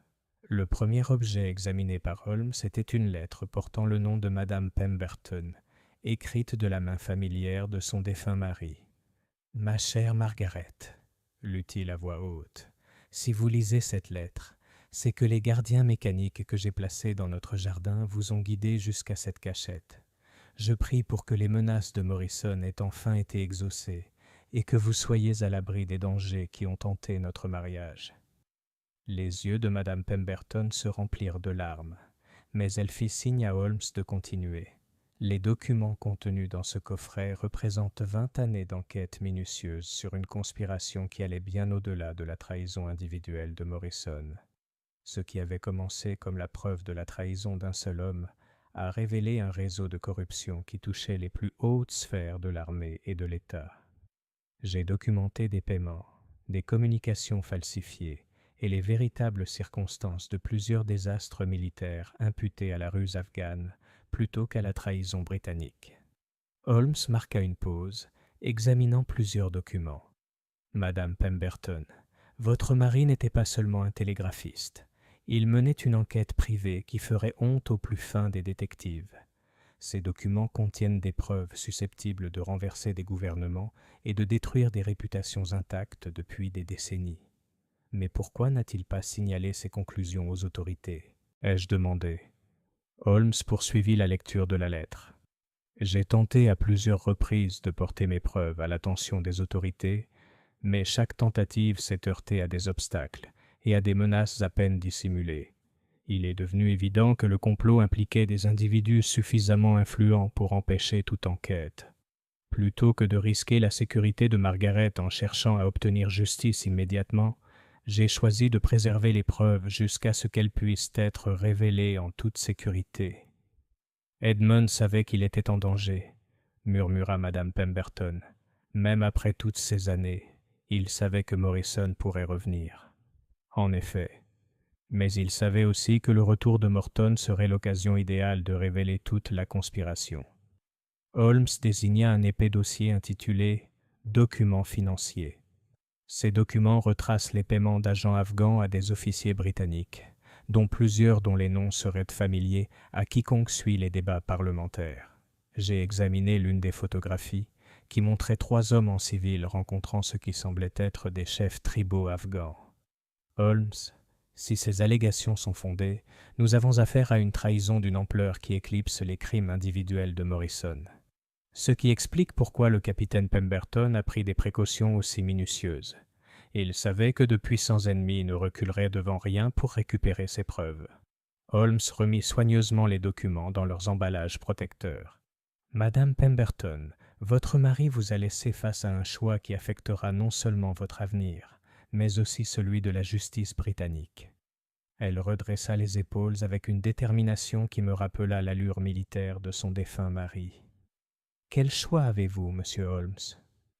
Faut-il honorer le sacrifice d'Edmund, en veillant à ce que ces preuves parviennent à ceux qui agiront en conséquence, quelles qu'en soient les conséquences personnelles ? Il existe des hommes honnêtes en position d'autorité, mais leur identification nécessitera une attention particulière. Et si nous choisissions d'enterrer ces preuves comme Edmund les a enterrées à l'origine ? L'expression de Holmes devint grave. Alors les associés de Morrison finiront par découvrir ce que nous avons découvert, et le cycle du meurtre et de l'intimidation se poursuivra. La mort de votre mari n'aura servi à rien, et d'autres innocents paieront le prix de notre silence. » Madame Pemberton resta silencieuse un long moment, debout parmi les rosiers de son mari, tandis que le soleil de l'après-midi projetait de longues ombres sur le jardin. Lorsqu'elle parla enfin, sa voix était ferme et déterminée. Edmund a passé 20 ans de sa vie à réclamer justice pour ses camarades tombés au combat. Je ne peux pas déshonorer ce sacrifice en choisissant la voie de la sécurité plutôt que celle de la justice. Elle regarda Holmes droit dans les yeux. Que devons-nous faire ? Tout d'abord, nous devons nous assurer que ces preuves parviennent à une personne à l'abri de la corruption, quelqu'un doté de l'autorité et de l'intégrité nécessaires pour agir. Je crois connaître une telle personne, même si l'approcher nécessitera des négociations délicates. Et deuxièmement, Holmes jeta un coup d'œil vers la maison, où l'inspecteur Bradshaw concluait son enquête sur la capture de Morrison.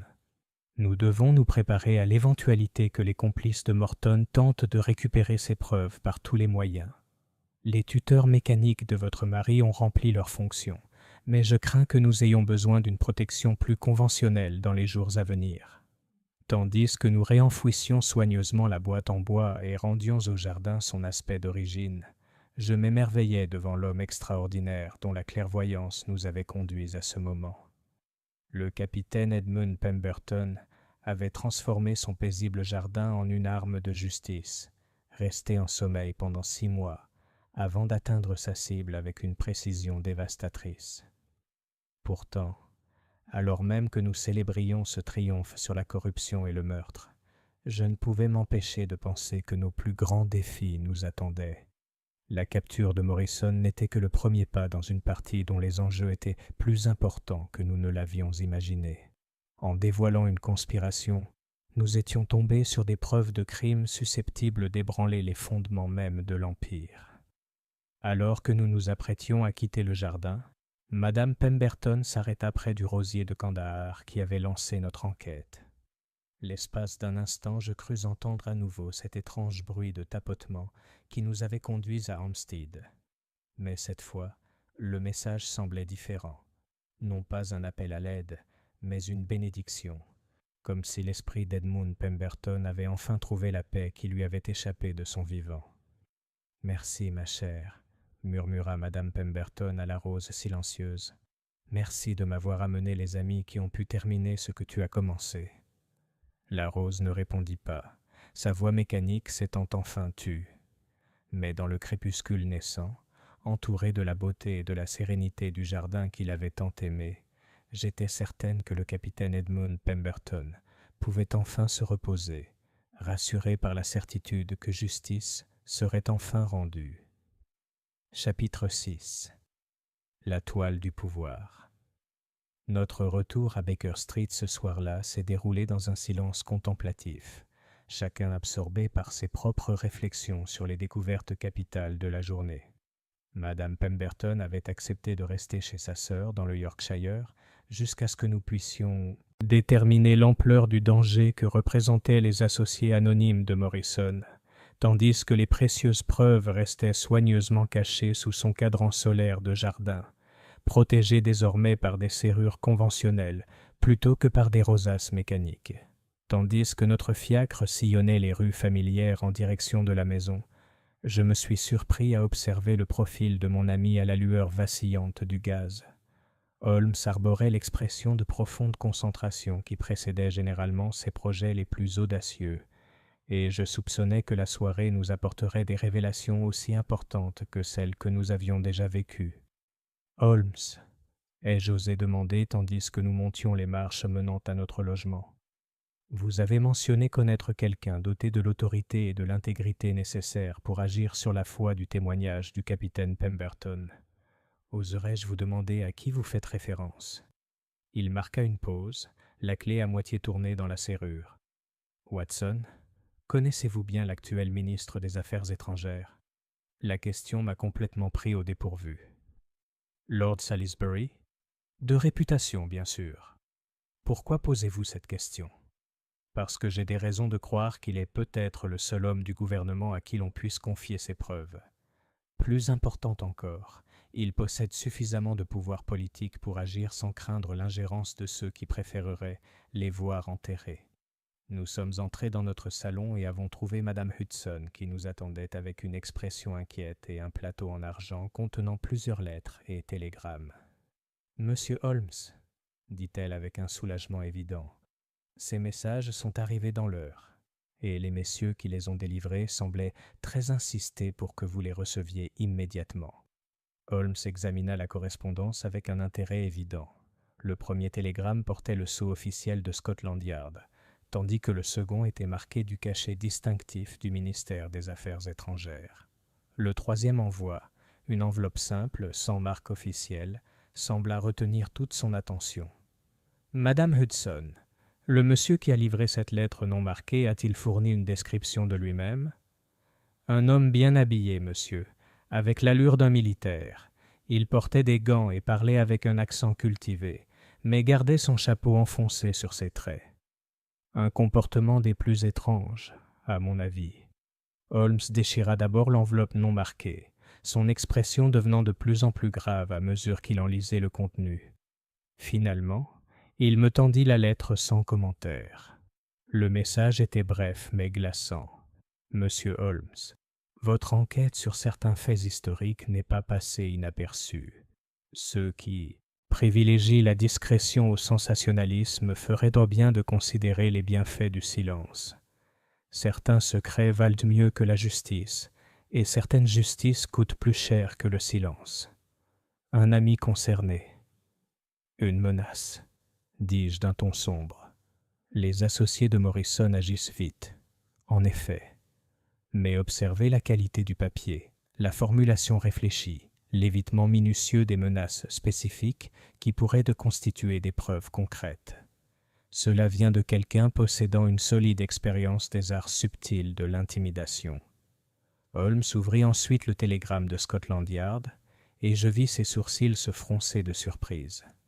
L'inspecteur Bradshaw rapporte que Morrison a été victime d'une crise d'apoplexie mortelle dans sa cellule, le moment idéal pour ceux qui préfèrent le silence à leurs conspirateurs. Assassiné ? Presque certainement, même s'il sera impossible de le prouver. Un poison administré par une personne ayant accès aux installations policières suggère une influence au plus haut niveau. Holmes se tourna vers le communiqué du ministère des Affaires étrangères, et cela confirme mes soupçons quant à l'urgence de la situation. Le télégramme officiel était tout aussi bref. Monsieur Holmes, votre présence est requise au ministère des Affaires étrangères demain à 10 heures pour consultation sur des questions de sécurité impériale. Lord Salisbury. J'ai regardé le message avec stupéfaction. Comment Lord Salisbury pouvait-il être au courant de notre enquête ?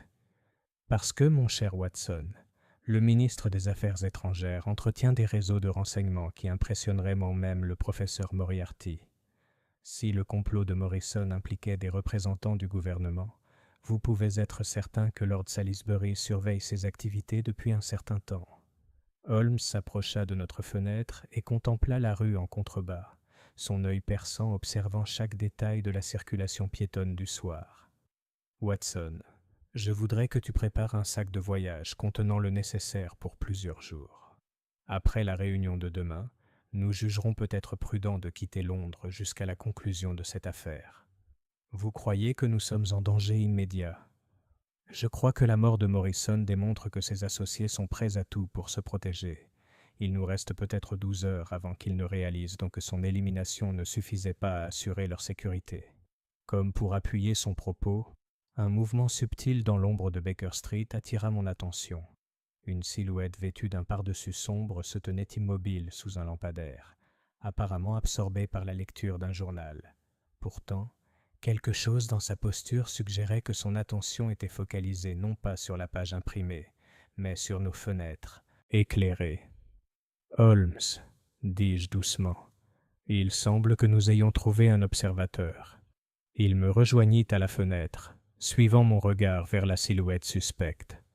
Prévisible mais importun. Watson, je crois qu'il est temps de prendre certaines précautions. Holmes s'installa à son bureau et commença à rédiger une série de télégrammes, sa plume parcourant avec une précision rapide les formulaires jaunes. Je fais en sorte que les preuves de Madame Pemberton soient récupérées ce soir et placées sous bonne garde. Si nos ennemis découvrent où elles se trouvent, ils ne reculeront devant rien pour les récupérer. À qui pouvons-nous faire confiance avec des informations aussi sensibles ? Frère Mycroft possède des installations qui résistent à tous les assauts, sauf aux plus acharnés. Les preuves seront en sécurité sous sa garde jusqu'à ce que nous puissions les remettre à Lord Salisbury. Le reste de la soirée se passa à préparer minutieusement ce que nous pressentions tous deux comme une confrontation décisive.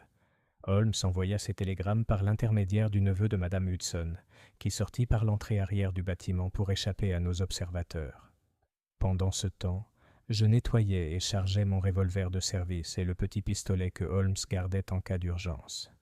À 11 heures, la mystérieuse silhouette de l'autre côté de la rue avait été rejointe par un second observateur, confirmant nos soupçons quant à la gravité de la menace qui nous attendait.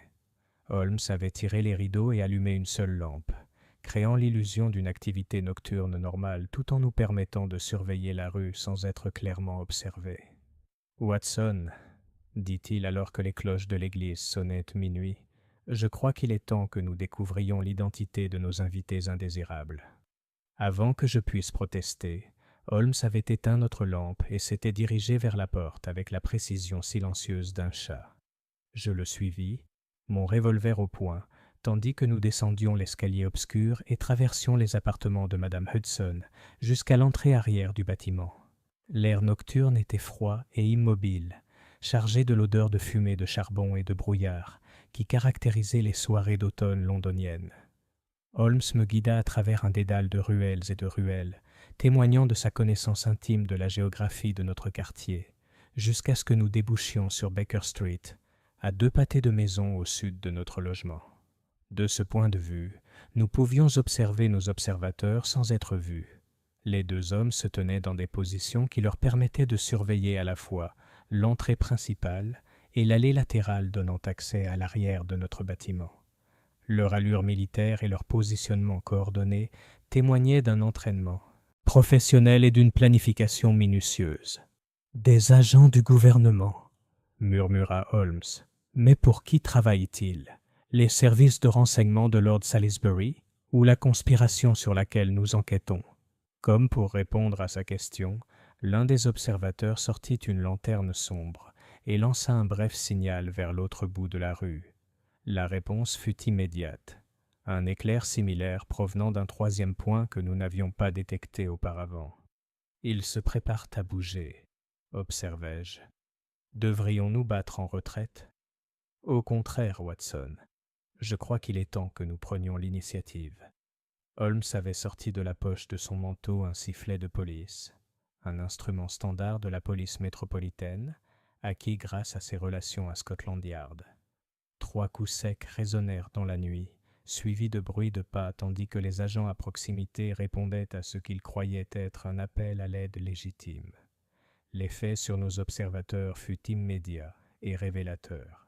Plutôt que de rester à expliquer leur présence à la police qui arrivait, les 3 silhouettes se fondirent dans l'ombre avec l'aisance d'hommes habitués aux opérations clandestines. En quelques minutes, Baker Street retrouva sa tranquillité nocturne habituelle, surveillée uniquement par les gardiens légitimes de la paix. « Intéressant, » murmura Holmes tandis que nous regagnions notre logement. « Ils agissent clairement sans autorisation officielle, sinon ils se seraient dénoncés aux policiers. » « Les associés de Morrison, alors ? » ?»« Presque certainement, ce qui signifie que notre rendez-vous avec Lord Salisbury demain revêt une importance considérable. Si le complot inclut des membres de son propre gouvernement, le ministre des Affaires étrangères risque de tomber dans un piège aussi mortel que tous ceux qui nous menacent. » En montant l'escalier menant à notre salon, je me suis retrouvé à réfléchir à l'extraordinaire enchaînement d'événements qui avait débuté avec le récit de Madame Pemberton sur les roses parlantes et qui nous avait conduits au cœur d'une conspiration menaçant les fondements mêmes de la gouvernance impériale. L'ingéniosité mécanique d'un opérateur télégraphique décédé avait révélé des crimes que des politiciens vivants auraient tués pour dissimuler. « Holmes, dis-je alors que nous nous installions à nouveau devant notre cheminée, croyez-vous vraiment que l'on peut faire confiance à Lord Salisbury avec ses preuves ?» Mon ami resta silencieux un long moment, fixant les flammes dansantes avec l'expression d'un homme qui se demande si le sort des nations est en jeu. Lorsqu'il parla enfin, sa voix était imprégnée d'une conviction absolue. « Watson, je crois que Lord Salisbury est peut-être le seul homme en Angleterre à posséder à la fois le pouvoir et l'intégrité nécessaires pour que justice soit rendue. Mais je crois aussi que la réunion de demain déterminera si nous vivrons assez longtemps pour voir cette justice rendue. » Le feu crépitait dans la cheminée, projetant des ombres changeantes sur les murs de notre salon familier. Dehors, Londres dormait mal, ignorant que le sort de l'Empire reposait peut-être entre les mains de 2 hommes qui avaient découvert par hasard les roses soigneusement plantées d'un mort et suivi leur voie mécanique jusqu'au cœur même de la corruption politique. Alors que je me préparais à ce qui pourrait être notre dernière nuit paisible à Baker Street pour un certain temps, Je me suis surpris à penser au capitaine Edmund Pemberton, reposant dans sa tombe de Hampstead. Son jardin luxuriant avait rempli sa fonction, révélant la trahison qui avait coûté tant de vies dans les montagnes d'Afghanistan. Demain dirait si son sacrifice en valait la peine, ou si les forces de la corruption étaient trop puissantes pour être vaincues, même par le plus ingénieux des gardiens mécaniques. Les roses avaient enfin dit leur vérité. Restait à savoir si quelqu'un au pouvoir aurait le courage de les écouter. Chapitre 7. La fosse au lion. Le matin de notre rendez-vous avec Lord Salisbury, le ciel était gris et menaçant, avec une bruine persistante qui semblait refléter l'incertitude de notre situation. À mon réveil, je trouvai Holmes déjà habillé et assis à notre table de petit déjeuner, étudiant ce qui semblait être des dessins d'architecture avec l'intensité d'un général planifiant un siège. « Watson » me salua-t-il sans lever les yeux de ses papiers. « J'espère que tu as bien dormi. Cette journée promet d'être l'une des plus marquantes de notre association professionnelle. » J'ai examiné les dessins par-dessus son épaule tout en me servant mon café. Les plans du ministère des Affaires étrangères ? En effet. Frère Mycroft a eu la gentillesse de nous les fournir par des voies non officielles, ainsi que d'autres renseignements qui pourraient s'avérer précieux. Holmes désigna un épais dossier à côté de son assiette. Il semble que Lord Salisbury mène sa propre enquête sur le scandale de corruption afghane depuis près de 6 mois. 6 mois ? Mais ça voudrait dire... Il était au courant du complot bien avant que les roses de Madame Pemberton ne commencent leur révélation mécanique. Ce qui soulève la question intrigante de savoir pourquoi il nous a convoqués maintenant, alors qu'il aurait pu agir sur la foi de ses propres preuves à tout moment. Je me suis installé dans mon fauteuil, de plus en plus mal à l'aise. Vous soupçonnez un piège ? Je soupçonne la complexité, mon cher ami. Lord Salisbury est peut-être l'esprit politique le plus astucieux de notre génération. Un homme qui a survécu des décennies dans les eaux troubles de la gouvernance impériale. S'il a besoin de notre aide, c'est parce qu'il se heurte à des obstacles que les voies normales ne peuvent surmonter. Holmes sortit un télégramme du dossier. Ceci est arrivé il y a 1 heure de la part du frère Mycroft. Il semble que 3 députés soient morts dans des circonstances mystérieuses au cours des 2 dernières semaines, tous des hommes ayant servi en Afghanistan pendant la période concernée. Les implications m'ont frappé comme un coup dur. Le complot élimine les témoins, de manière systématique et efficace. La mort de Morrison n'était que le début de ce qui semble être une vaste campagne visant à réduire au silence quiconque aurait connaissance des paiements afghans. Holmes se leva et s'approcha de notre fenêtre, observant attentivement la rue en contrebas. Nos observateurs ont été remplacés par d'autres hommes, mais ils sont toujours présents, professionnels jusqu'au bout. Je le rejoignis à la fenêtre, notant les subtils changements qu'il avait détectés. Là où les observateurs d'hier restaient statiques, l'équipe de surveillance d'aujourd'hui employait des tactiques mobiles témoignant d'une formation et d'une coordination supérieure. Holmes, nous devrions peut-être envisager de reporter cette réunion jusqu'à ce que nous puissions mieux évaluer la menace. Au contraire, Watson, je crois que la convocation de Lord Salisbury représente notre meilleure, peut-être notre seule, chance de frapper au cœur de cette conspiration avant qu'elle n'élimine tous les témoins de ces crimes. À 9 heures précises, une voiture fermée portant les inscriptions officielles s'arrêta devant notre porte. Le cocher, remarquai-je, portait la livrée du ministère des Affaires étrangères, tandis que le garde à ses côtés gardait la posture alerte d'un homme prêt à affronter les ennuis. Holmes avait anticipé cet arrangement, et nous descendîmes à la rencontre de notre transport avec les petites valises de voyage qu'il avait préparées la veille. « Monsieur Holmes, docteur Watson » demanda le garde, la main posée d'un air entendu sur la poignée d'un sabre de cavalerie. « Messieurs, mesdames et messieurs, je vous présente mes compliments. Nous avons pour instruction de vous escorter par l'itinéraire le plus sûr. » Notre trajet à travers la circulation matinale londonienne nous a permis d'observer les précautions prises pour notre protection. La voiture était suivie à distance par 2 agents de la police montés, tandis que notre itinéraire évitait les artères principales au profit de rues secondaires difficiles à surveiller pour les forces hostiles. Des arrangements élaborés, ai-je observé à Holmes. Lord Salisbury prend manifestement la menace qui pèse sur notre sécurité aussi au sérieux que nous. ce qui suggère que sa propre situation est peut-être plus précaire que les apparences ne le laissent que penser. Le ministère des Affaires étrangères présentait sa façade habituelle de dignité impériale, un imposant édifice de pierre témoignant de l'autorité mondiale et des institutions permanentes de la Grande-Bretagne. Pourtant, en franchissant son entrée lourdement gardée, je ne pouvais m'empêcher d'avoir l'impression d'entrer dans une forteresse assiégée. Nous avons traversé un dédale de couloirs bordés de portraits d'hommes d'État distingués et de cartes des vastes territoires de l'Empire. Notre accompagnateur, un commis principal qui s'est présenté comme M. Whitmore, affichait une efficacité nerveuse qui suggérait qu'il n'était pas habitué à accompagner des visiteurs dans des circonstances aussi exceptionnelles.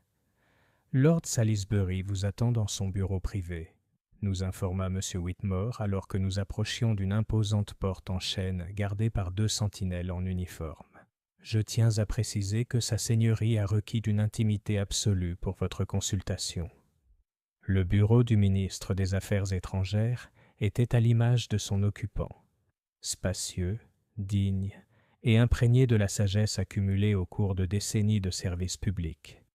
Des étagères allant du sol au plafond bordaient les murs, tandis qu'un bureau massif dominait le centre de la pièce. Derrière ce bureau se trouvait Robert Gascoigne-Cecil, 3e marquis de Salisbury, sans doute l'homme le plus puissant de l'Empire britannique. Lord Salisbury était un personnage imposant, grand, large d'épaules, avec le regard pénétrant d'un homme habitué à déchiffrer avec la même facilité les intentions des ambassadeurs étrangers et de ses rivaux nationaux. Son accueil était courtois mais réservé, et je sentais que nous étions évalués avec la même attention qu'il pourrait accorder à une négociation de traité crucial.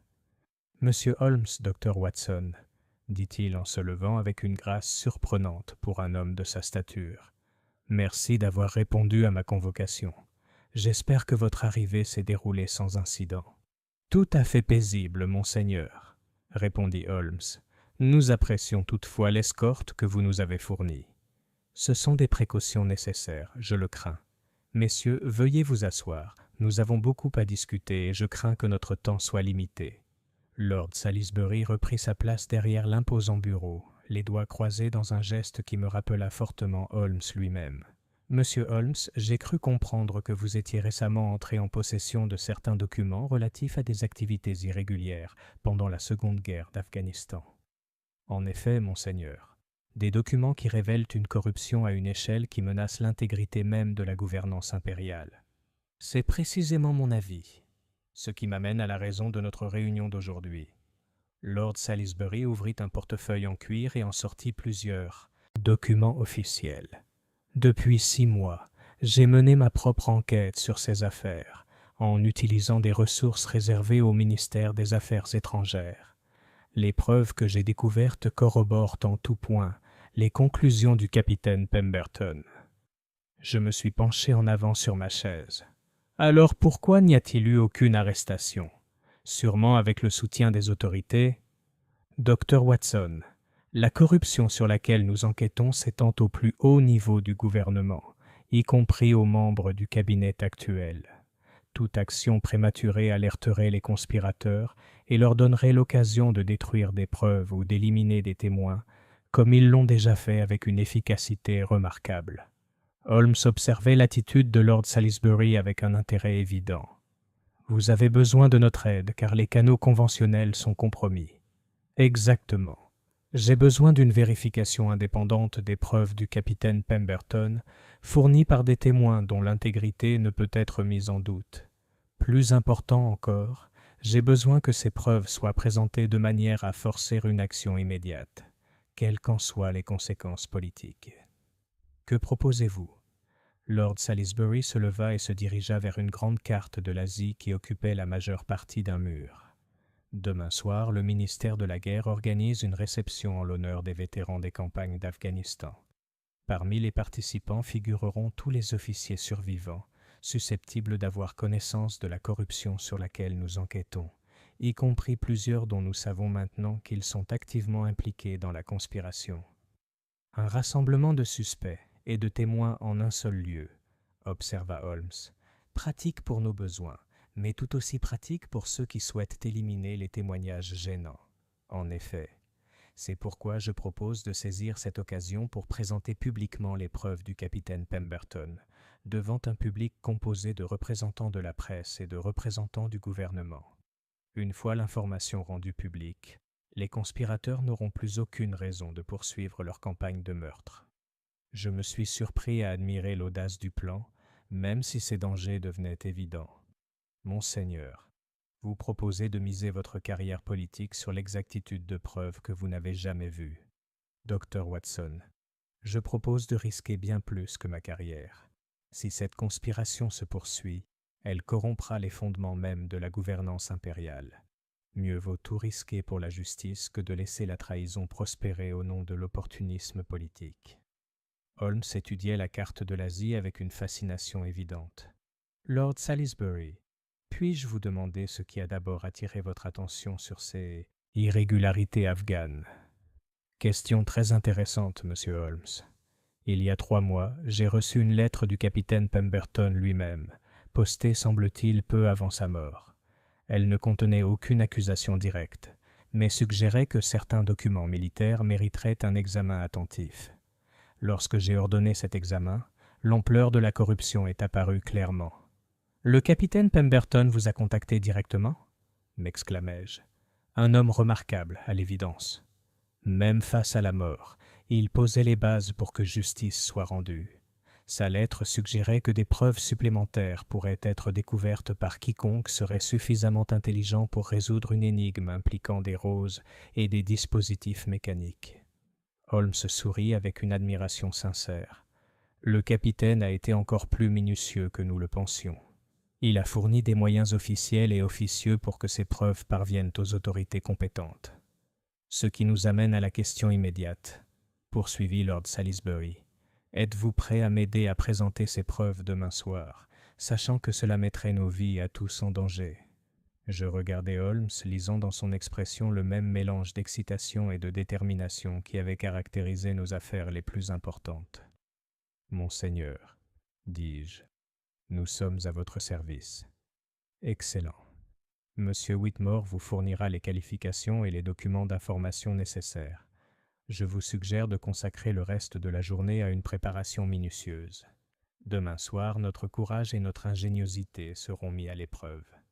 Alors que nous nous apprêtions à quitter le bureau du ministre des Affaires étrangères, Lord Salisbury a fait une dernière observation qui m'a fait froid dans le dos. Messieurs, les roses du capitaine Pemberton disaient la vérité sur les trésors cachés et les secrets endormis. Demain soir, nous découvrirons si la vérité est réellement plus puissante que les forces déployées contre elle. Notre escorte jusqu'à Baker Street fut menée avec les mêmes précautions minutieuses que lors de notre voyage matinal, mais je me surpris à ne plus prêter attention au paysage. Mon esprit était plutôt absorbé par la tournure extraordinaire que prenait notre enquête. Ce qui avait commencé comme l'appel à l'aide d'une veuve pour des phénomènes surnaturels s'était transformé en une conspiration menaçant de renverser le gouvernement lui-même. « Holmes !» dis-je alors que notre voiture parcourait les rues familières en direction de la maison. « Croyez-vous vraiment que nous pouvons faire entièrement confiance à Lord Salisbury ?» Mon ami resta silencieux un long moment, étudiant les documents officiels qui nous avaient été remis. « Watson, je crois que Lord Salisbury est le genre d'homme qui préférerait voir l'Empire tomber honnêtement plutôt que survivre grâce à la corruption. Reste à savoir si cela le rend digne de confiance ou simplement dangereux. Alors que Baker Street apparaissait, je remarquai que nos mystérieux observateurs avaient été remplacés une fois de plus, cette fois par des hommes en uniforme de la police métropolitaine. Ce spectacle aurait dû être rassurant, mais il ne fit que souligner la gravité des forces que nous avions choisi d'affronter. Demain soir, le plan de justice élaboré par le capitaine Edmund Pemberton serait mis à l'épreuve. Les roses avaient dit leur vérité, les preuves avaient été révélées, et le décor était planté pour une confrontation qui déterminerait le sort de tous les protagonistes. J'ai seulement prié pour que nous soyons dignes de la confiance qu'un opérateur télégraphique décédé avait placée dans le pouvoir de l'ingéniosité mécanique et du courage humain pour triompher de la corruption et du meurtre. Chapitre 8. Le rassemblement des vétérans. Le jour de la réception du ministère de la Guerre, l'aube était claire et froide, avec cette fraîcheur automnale qui semblait aiguiser l'esprit et les sens. J'ai passé la matinée à examiner les documents d'information fournis par Lord Salisbury, me familiarisant avec les noms et les visages des officiers qui seraient le présent à la réunion du soir.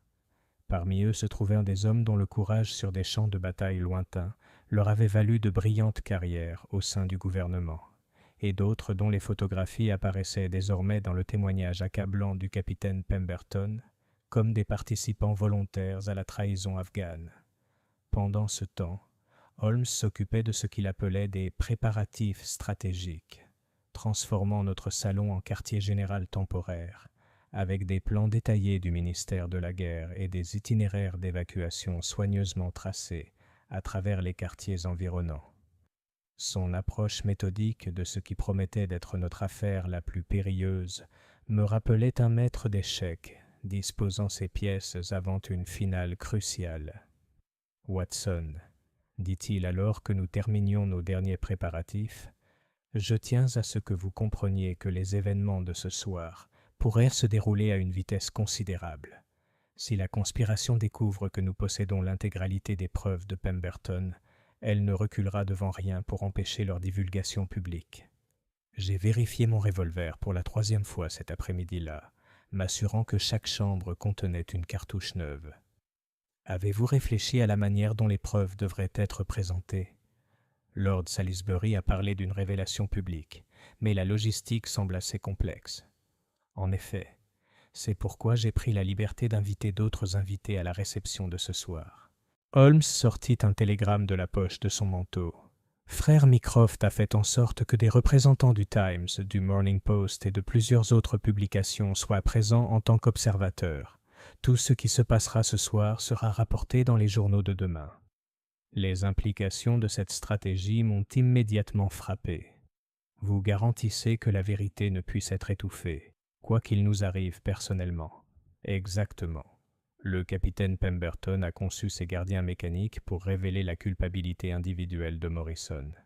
Nous devons nous assurer que ces preuves dévoilent toute la conspiration, même si cela nous coûte la vie. À 6 heures, une voiture militaire est arrivée pour nous prendre et nous conduire au ministère de la Guerre. Notre chauffeur était un sergent des Household Guards, dont l'allure irréprochable et l'attitude alerte suggéraient que Lord Salisbury avait personnellement choisi notre escorte. Tandis que nous avancions dans la circulation nocturne londonienne, je me suis surpris à scruter chaque visage dans la foule, me demandant lesquels d'entre eux pouvaient être les agents de la conspiration à laquelle nous allions faire face. Le ministère de la Guerre offrait un spectacle magnifique à la lueur du gaz, sa façade illuminée en hommage aux vétérans rassemblés. Des sentinelles en habits rouges se tenaient au garde-à-vous près de l'entrée principale, tandis qu'un flot ininterrompu de fiacres déposait les invités dont les poitrines brillaient des médailles et décorations gagnées au service de l'Empire. La scène aurait dû être celle de la célébration et de la fierté patriotique, mais je ne pouvais m'empêcher de penser que nous entrions sur un champ de bataille où les armes seraient les mots plutôt que les balles.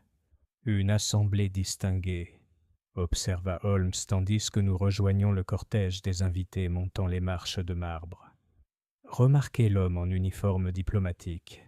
Il s'agit de Sir Henry Brackenbury, dont la signature apparaît sur plusieurs documents interceptés de Pemberton, et le colonel âgé décoré de la médaille afghane, le général Morrison, frère de notre regretté sergent Morrison.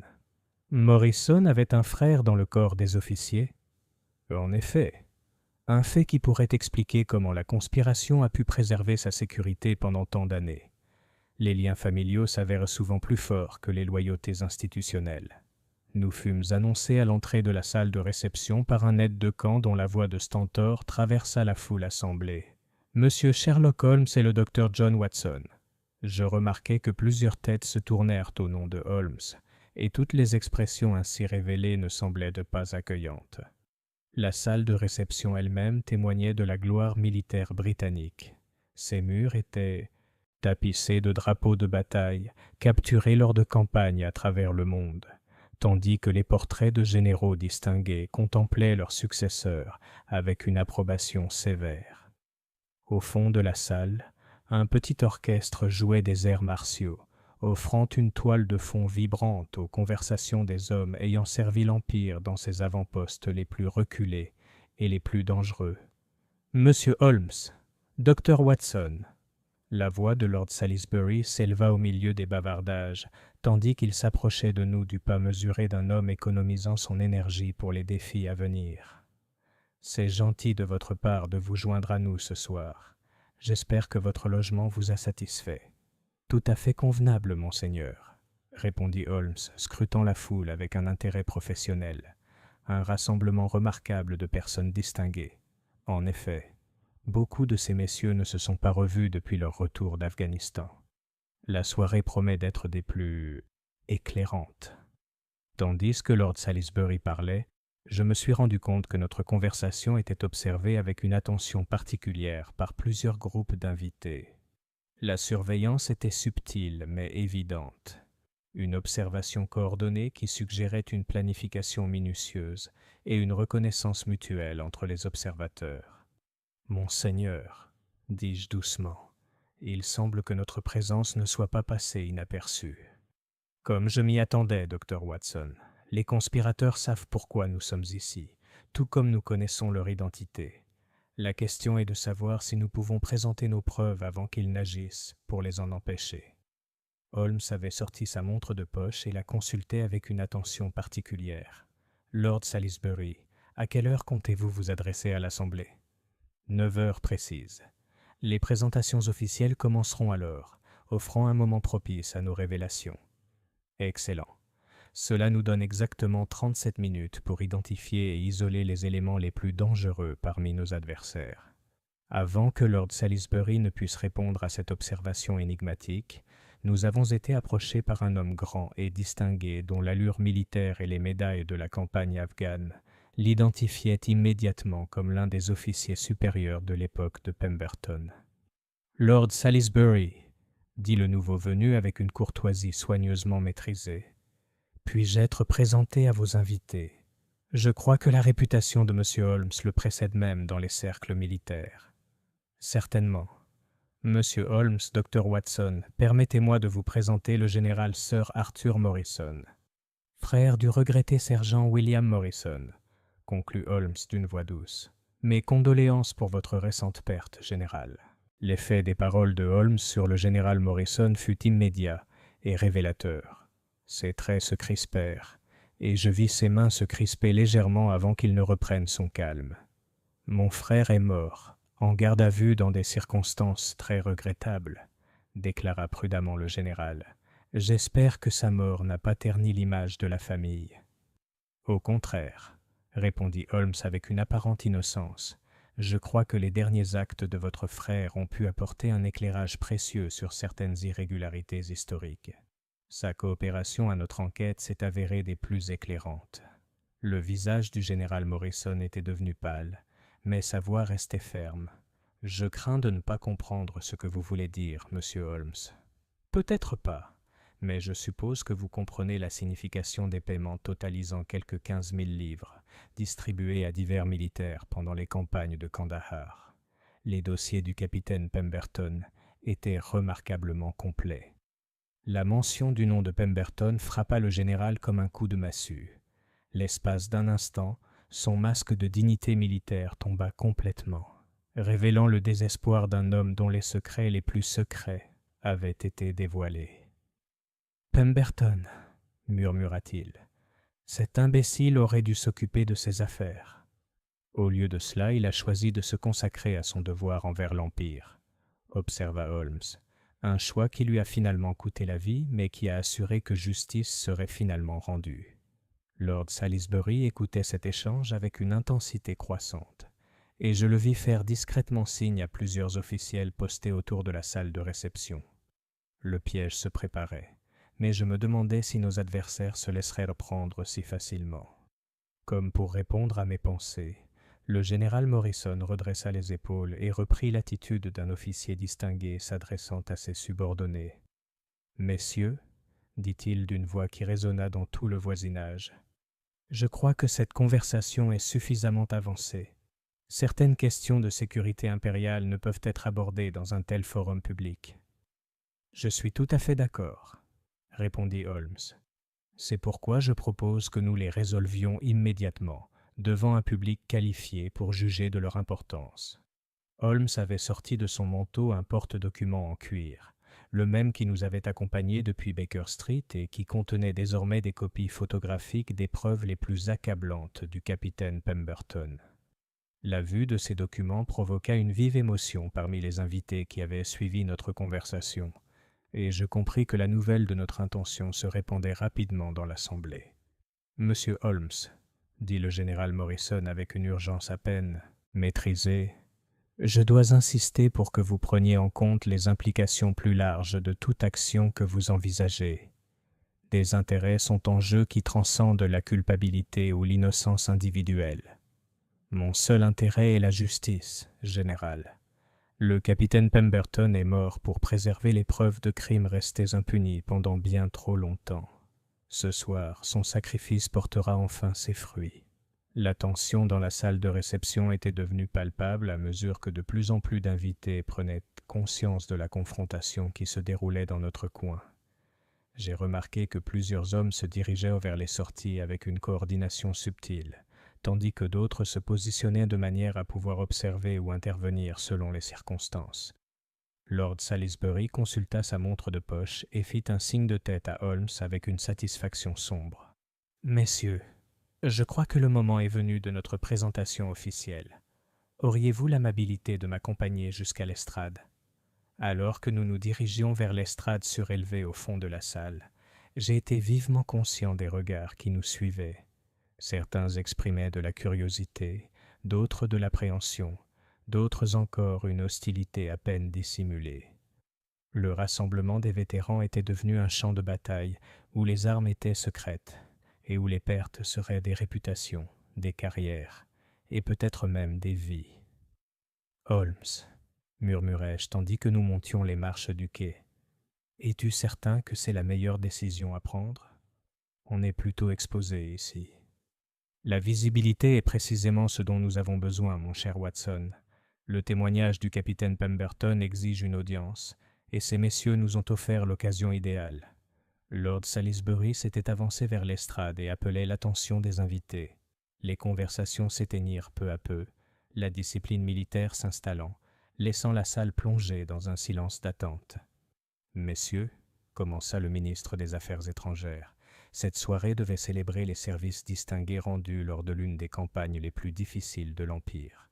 Elle est devenue l'occasion de remédier à certaines irrégularités qui ont terni ce service. Un murmure parcourut la foule assemblée, en partie d'anticipation, en partie d'appréhension, alors que les implications des paroles de Lord Salisbury devenaient claires. « J'appelle M. Sherlock Holmes à présenter des preuves qui éclaireront ces zones d'ombre et, j'espère, restaureront l'honneur de ceux qui ont servi avec distinction tout en exposant ceux qui ont trahi leur mission sacrée. » Holmes s'avança vers l'estrade, tenant bien en évidence dans ses mains le dossier contenant les preuves de Pemberton. Le silence régnait désormais dans la salle, seulement troublé par les bruits lointains de la circulation londonienne filtrant à travers les hautes fenêtres. « Messieurs, » commença-t-il, sa voix portant clairement dans tous les coins de la salle de réception. « Je me tiens devant vous ce soir, en tant que messager d'un homme mort, le capitaine Edmund Pemberton du corps des télégraphes, qui a donné sa vie pour préserver les preuves d'une conspiration qui menace les fondements mêmes de l'honneur impérial. » Tandis que Holmes parlait, je me suis surpris à scruter les visages dans la foule, notant quels invités semblaient prêts à entendre ces révélations et lesquels semblaient de prêts à les en empêcher par tous les moyens. La soirée, qui avait commencé comme une simple réunion, était devenue un procès dont le verdict pourrait bien être écrit dans le sang. Le jeu était lancé, comme dirait Holmes, mais cette fois, les enjeux étaient plus élevés que jamais. Les roses du capitaine Pemberton avaient enfin dit leur vérité, et il restait à voir si cette vérité résisterait aux forces déployées contre elle.